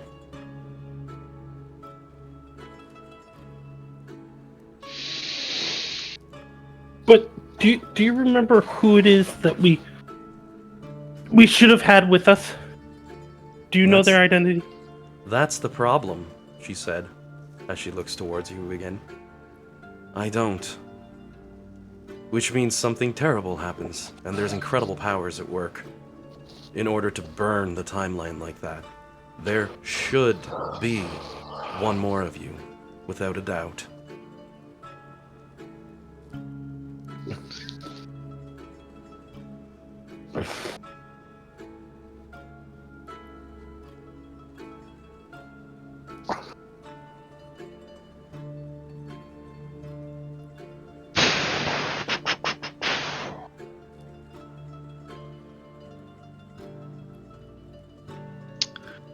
My head hurts.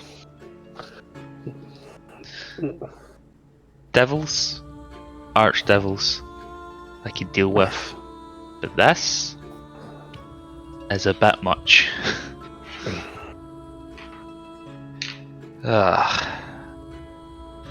Zariel gives a bit of a chuckle as Alex says that. She looks towards him and smiles and says, "You all really do attract the most interesting kind of trouble, don't you?" You know, I feel like I'm not entirely at fault here. I was chasing visions. Who gave me those visions? I want a word with whoever did that. She holds her hands up, shakes her head a bit. It wasn't me. I don't have that kind of powers. No.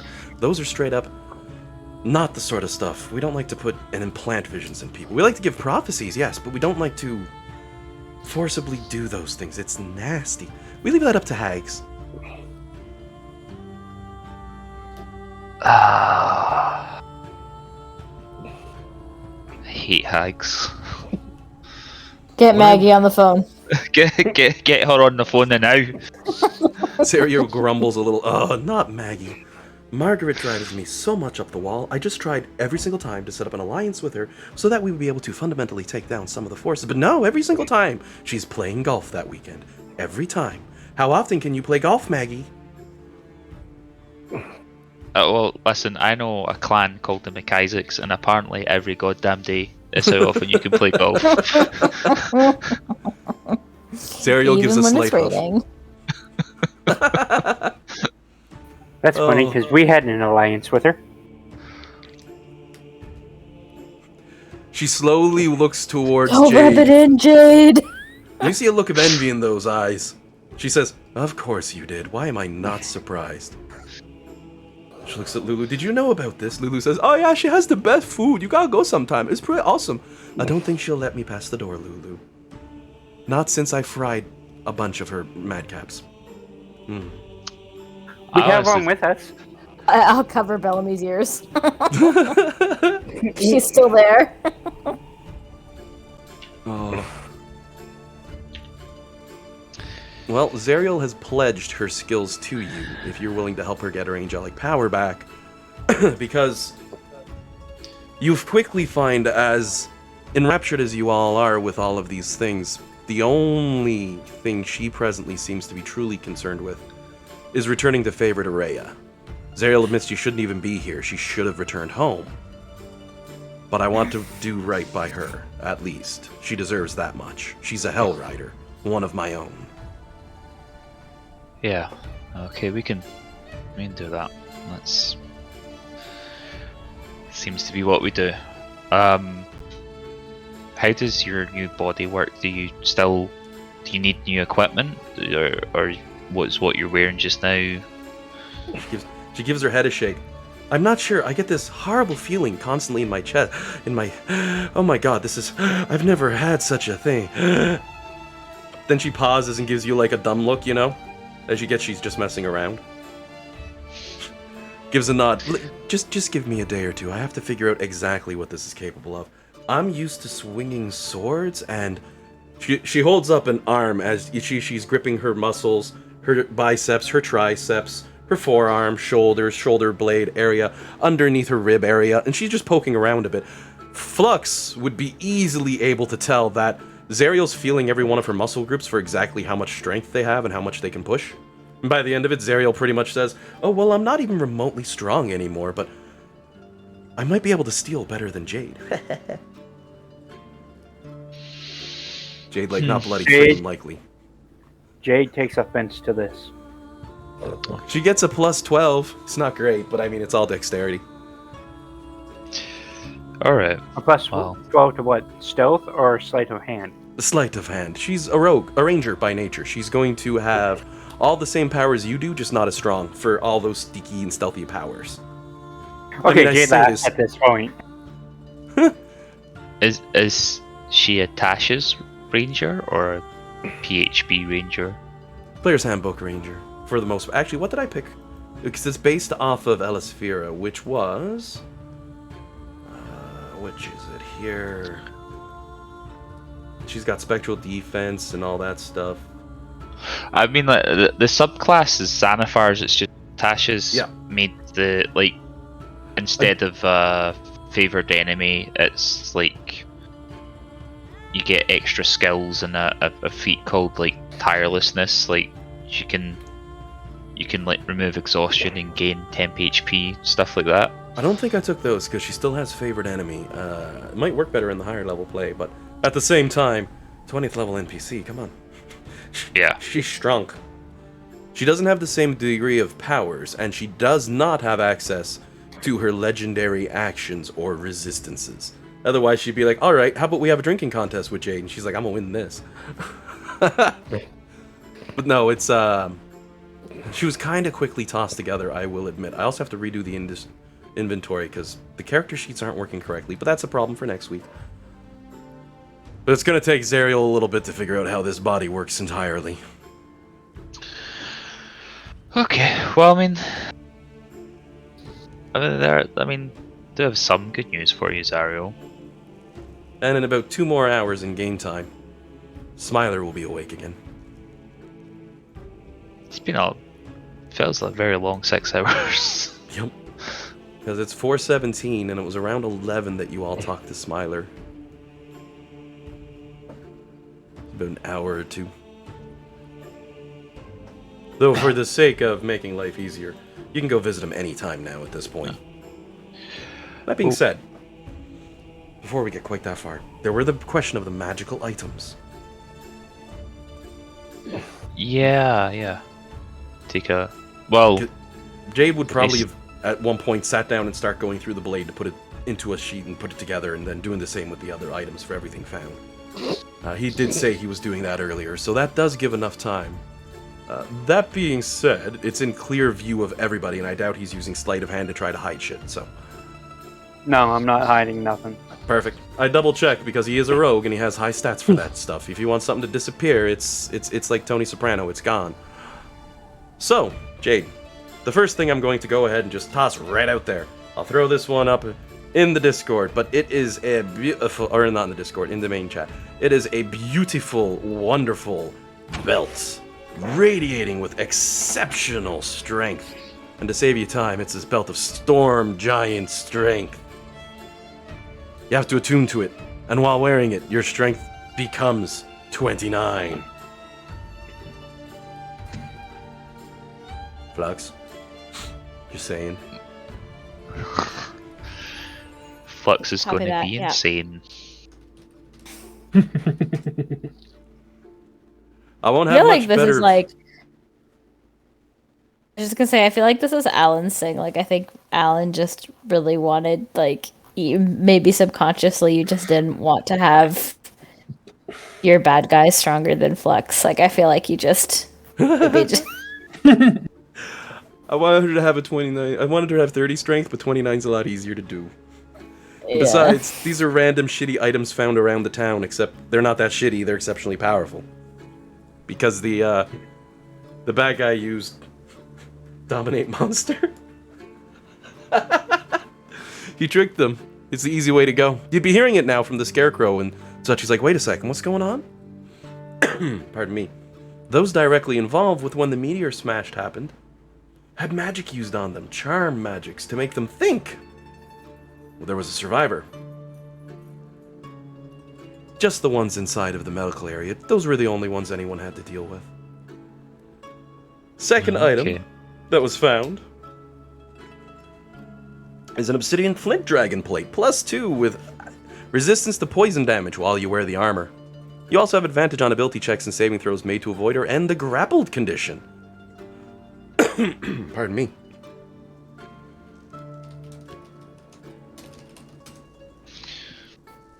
You also find a rather beautiful looking golden ring, this one in the remains of the obsidian. Only the 3 diamonds encrusted on the top of it have all cracked and worn away. You posted the Flint Dragon twice. Yeah. It's supposed to be the copy of the image. There we go. Sadly, any magical effects on that item are now gone, and it is just a standard mundane item. As for the blade, well, as mentioned, Bellamy knows what it is, and as Jade's picking it up, she specifically warns you, don't cut yourself with that thing. You want to keep your soul, don't you?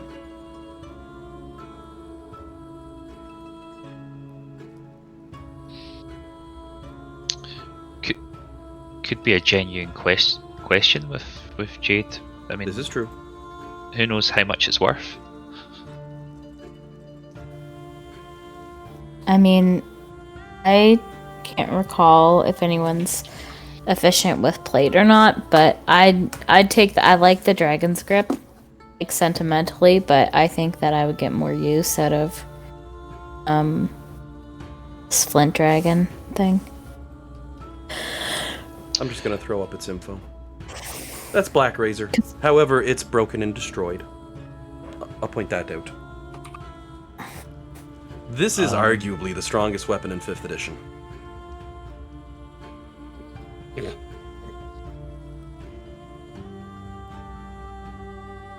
But it's currently... In pieces. Yep. I did point out at the very start of last week's fight that it was cracked and damaged. Sort of hint, hint, you don't get this. No. Zariel will even go so far as to point out, that blade's not of this world.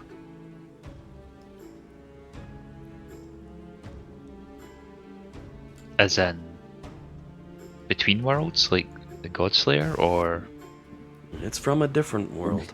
I can see the magics at least still to that degree. In fact, she says as she looks over the group of you, many pieces of equipment I see that you carry now don't come from this world, do they? Interesting. You've certainly been around the block, as they say. But be careful with that blade. A very strange, powerful thing.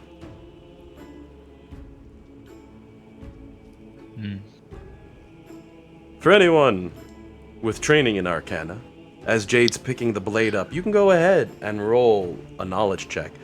I'm going to go ahead and say that Bellamy would have listed off the capacities of the sword after Zariel warned of it, so that you'd all have the knowledge of what the blade is.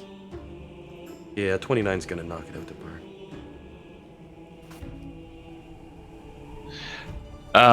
just to answer your question there, Jillian, I think you're the only one. Well, I think Bellamy can use full plate, but I don't think she has the strength to use it without the movement penalty. Right. I mean, she could, I suppose, use your old belt and then wear it, but I think maybe that might be a bit Yeah.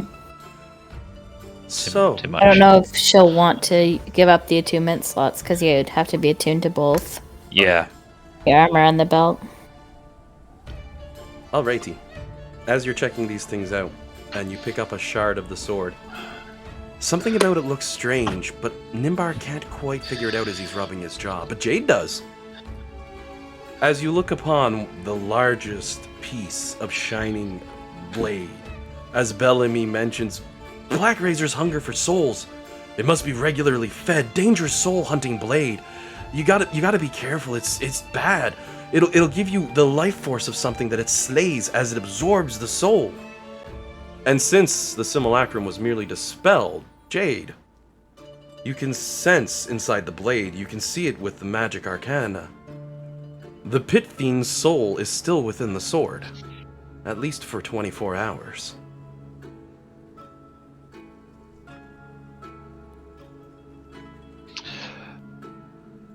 This creates a Oh. unique opportunity.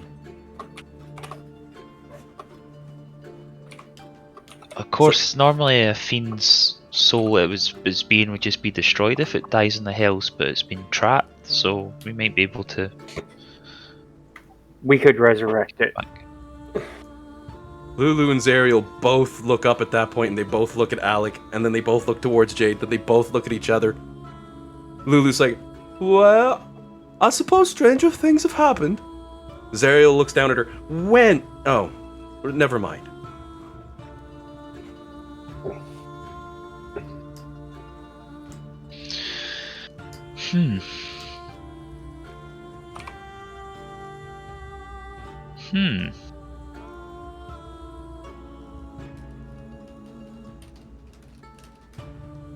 Just let me read something. These are good aligned devils.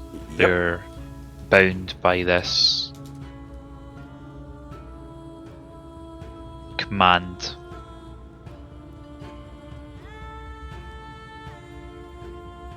The lowest possible power of spell that would be able to return that soul to the body is going to be the resurrection spell at level 7. Short of that, true resurrection or wish at 9th level could be used to restore the soul to the body and bring that fiend back to life. I could try reincarnating him. It's possible, but the outcome would be a little different. And he's a bunny. I'm sorry. I know that can't actually happen, but you know.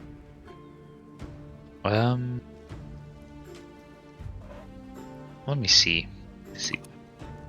I don't know what resurrection spells I have access to as a druid. Do we want to resurrect him? It only died because we were here.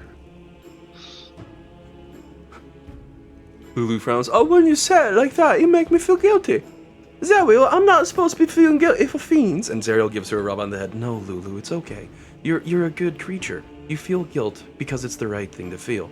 Oh yeah, you're right. I'm happy you're back. That makes sense.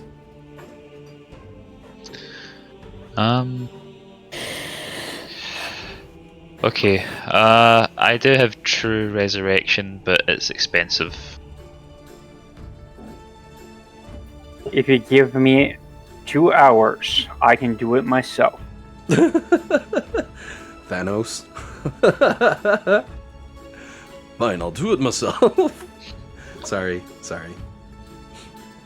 I will say somewhere during this while they're discussing the resurrection, Flux is gonna get a bump to her shin. When you look down, Lulu's looking there and she's just gonna say, "Are your claws scritch better?" I absolutely give her scritches. And she's a happy little golden ball of fluff. Scoop her up on my shoulders too, so she can sit up there.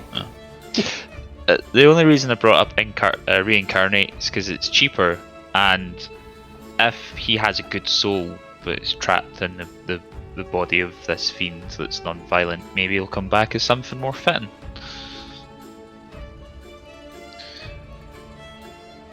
You watch, you'll pull a friggin' Lightfoot halfling on him. Like, what happened to the world? Everything friggin' grew. Oh. It's just an idea, but I think we can mull it over. I think we're just about out of time, but Clearly, this is also why I was saying to John for Nimbar, oh, you cast your level 9 spell? Okay. Because short of Wish, I don't think John would have Resurrection. It's a Bard and Cleric spell, so... Yeah, no, I can't help on this one. And I think Isaac used his Wish that he had today to cast a clone of Alec. Mm-hmm. Did he, though? It was one of you used Simulacrum and the other one used Wish, didn't you? Well, I know I cast Wish, like, the other day. Because I'm not certain how it would go. 'Cause, But like, it's also the I'm question just- whether or not he'd want to use a Wish. So Yeah, like, he didn't mark off that he used a 9th level spell, you will have to check. I could go view But, the like, recording, but that's I'm like 4 fan- hours. but I'm 90% certain you're right. He did cast Wish to do that. Yeah, I thought he popped a Simulacrum out right before all this was starting. He goes, oh, here, I'll just make Yeah. one. Bam. Because you didn't Yeah, have 8 hours he had burn. to have. Yep. Yeah. So he wouldn't have access to a Wish spell either. So, Alec is the only person right now, because I don't think Bellamy has anything at that level. She has the multi-class, so it limits her top end, like a red mage. She has a Well, lot of abilities, though. So I would need to. Yeah, so I would need to at least have a long rest to prepare a resurrection spell. I've only got Revivify. Actually, she does have Raise Dead. Since you have the soul, and it's dead no longer than 10 days, that's a level... It takes It's an only hour to level come. 5, isn't it? Yeah. I was looking at the spells everyone had available, and it's like, I think only Resurrection and Wish you have. But she has Raise Dead because she has access to that class pool. Because it's Bard and Cleric and Paladin. I completely overlooked that for a second. So she could use Raise Dead and have the same effect. The question is, do you want to? And as you said, probably, because that's the way it goes. But... Well, Zariel just said we were good in almost every world, so we're probably too good for our own good. Oh, If that makes sense. meta knowledge wise, I always kept a little track of your decisions and how you made them in Avernus.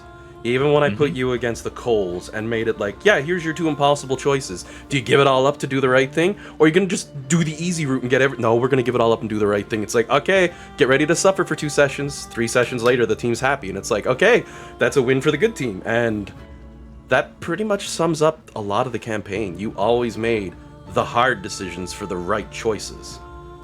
And that had an effect. So imagine if you took the shitty, cheap ways out. Of those 86,288,996,333 worlds, a lot more be evil. Go us. I'm sure. I mean, that sounds good, but I think just because we're in such a bad position, it's like, yay! just for the record as well, I've wrote 86 billion-ish, and then just wrote down ends in 333. So I'm never going to remember that number. I took note of it quite some time ago. I'll toss it up. I figure when you get to the 86 billion mark, you're like, the rest is small change. So, we'll leave today then on a simple and quick and easy question. As I'll give a quick challenge out, and this one was for a free point of inspiration. Anybody know what's special about that number?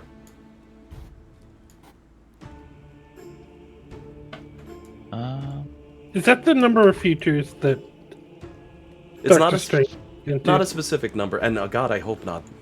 That'd be an odd coincidence. That number is unique in one specific way. So something like, I don't know, can only be divided by itself or something. Oh yeah, exactly. It's prime. Fucking A. That's a point of inspiration for Alec. Does anyone need it? Aww.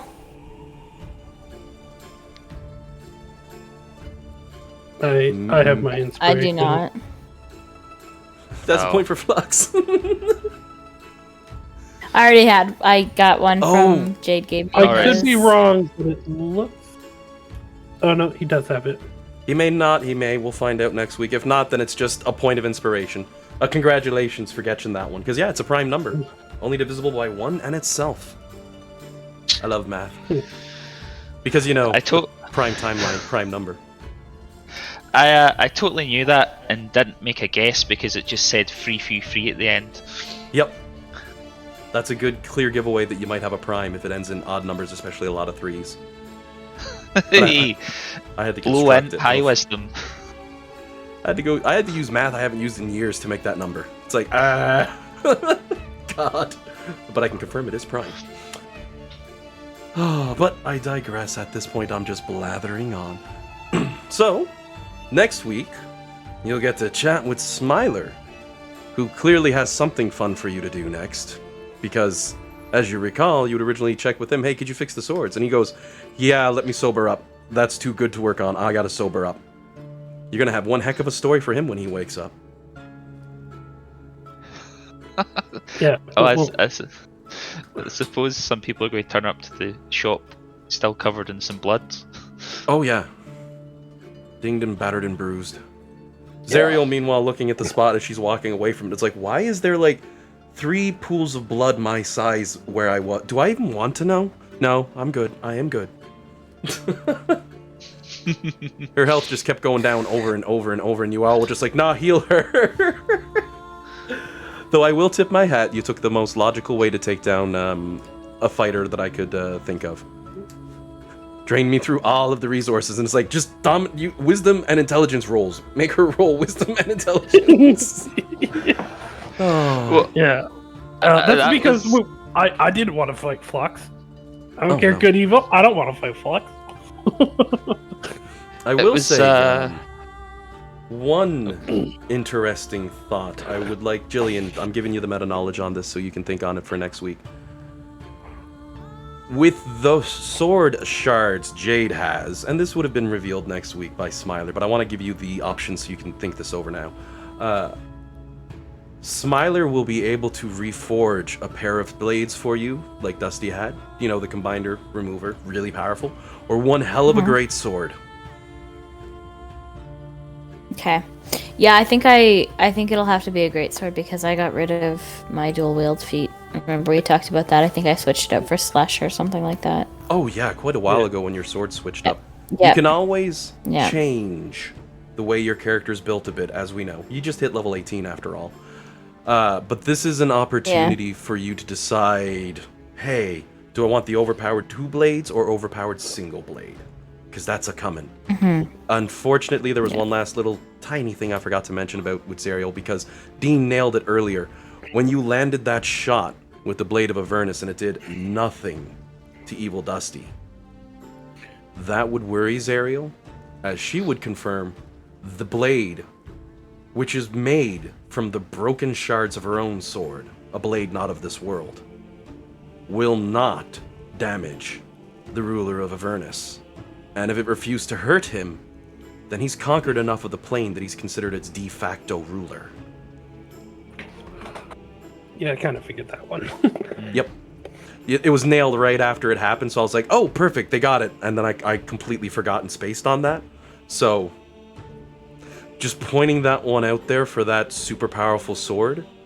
If you were looking to get those sort of attributes on something else to get a sword rebuilt, now's your chance, essentially. Same for the rest of the party. I mean, I've been giving out some good gear and some good armor and some good weapons to the lots of all y'all, but if you're looking to get some legendary class shit, now's the time. Now's the time. Except Jade, he's already got something that was pretty strong.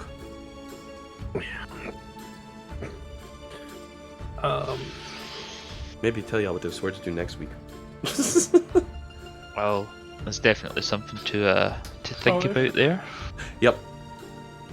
I pointed out because all the pieces are there, Jillian, for your character to forge the blade she wants.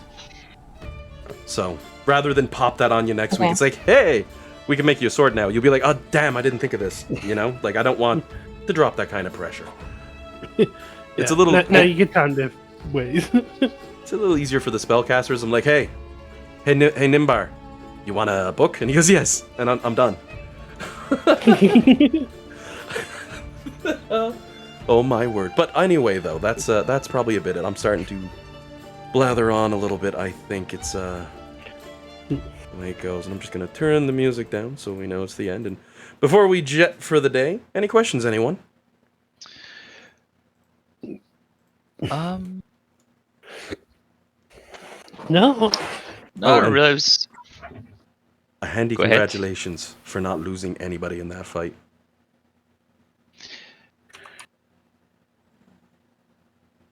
Yeah, it was that dominate monster seemed pretty Oh, Pretty- God. I just pretty love the happy. fact that you got a fuel reminder 3 times to get rid of the thing. Yep. well. Like- That That was Yeah. great. You take this 25 DC. What you gonna do against that? And I'm like, I could roll lucky and indomitable, but I can't get high enough. Yeah, like I was like, I don't know if she can, like with a 20 maybe with like her features maybe. No. And she lays into the boss and she goes, hey, you know how Flux does a lot of damage? Me too, because I am. And it's like the DM's like, I'm gonna make a copy of Flux, and the party's like, sweet, we don't have to. Come here. I mean, Dangerous. kind of need to thank Alan for that because my concentration slot was already taken up by the ritual. Yep. That reduced my spell list down to like about I don't know a 5? handful of offensive spells. So I was like, well, the only one I've got here that isn't con based is this one. So that where it is. 3 copies of your character, and each one is like, why do we all have to die today? I didn't make it easy, that's for sure. But the next adventure, for moderate spoilers without giving anything plot-wise away, next up is a dungeon crawl, so get ready for that one. Because, I mean, half the fun. Yeah. We had the choice of going there or doing this first. I think. Yep. Yep. But time worked out on our favor, so we ended up Yep. doing the story progressing the way I wanted it to, which makes me very happy. I could have mixed it around, but you wouldn't have had this encounter until after the dungeon, and that would suck. But big questions for next week. Are you bringing that thing back to life or not? Or any other gear you're looking for? And then you got eventing around. Yeah. All right. Awesome. Well, thanks for the game. It was fun. Yeah, it was great. Always a pleasure, everyone. Nice seeing y'all kick some arse. Yeah, Oh, thank you, yeah. Alan. Alrighty, y'all have yourselves a good one. And oh, right, that's what I was thinking. Next week, we'll see how it goes. If anyone's going to be out, let me know. We don't have Courtney for next week, so we're already down 1 player. Oh, it's Halcon, right? Yep. She's Yeah. working, right? So if anyone's unavailable, by all means, just let me know. We might have to hiccup next week if that happens, because we're already down 1. But we'll see how Okay. it goes. And hopefully Kieran's feeling better for next week, poor guy. If you're watching on Yeah. this, Kieran, feel better, get plenty of rest, and don't worry, I'm not about to yell into Mike and be that guy. That would just be mean. Sean's like, oh, it's tempting now. It's like, no, don't do it. Yeah, I love how my ideas. laugh is my laugh has just kind of become more and more evil as we go. Like in real life, like I blame the my genuine laugh sometimes just sound very evil, and people are like, It's like I'm playing a D&D campaign and I'm running through hell. Cut me some slack. I'm getting used to it. Alrighty then, everyone. We'll see how it goes for next week, and I will keep you all posted. Right. Have a good one. Have a Have good a one, good one, everyone. friends. Okay, bye, guys. Have a good one. Cheerio. Bye.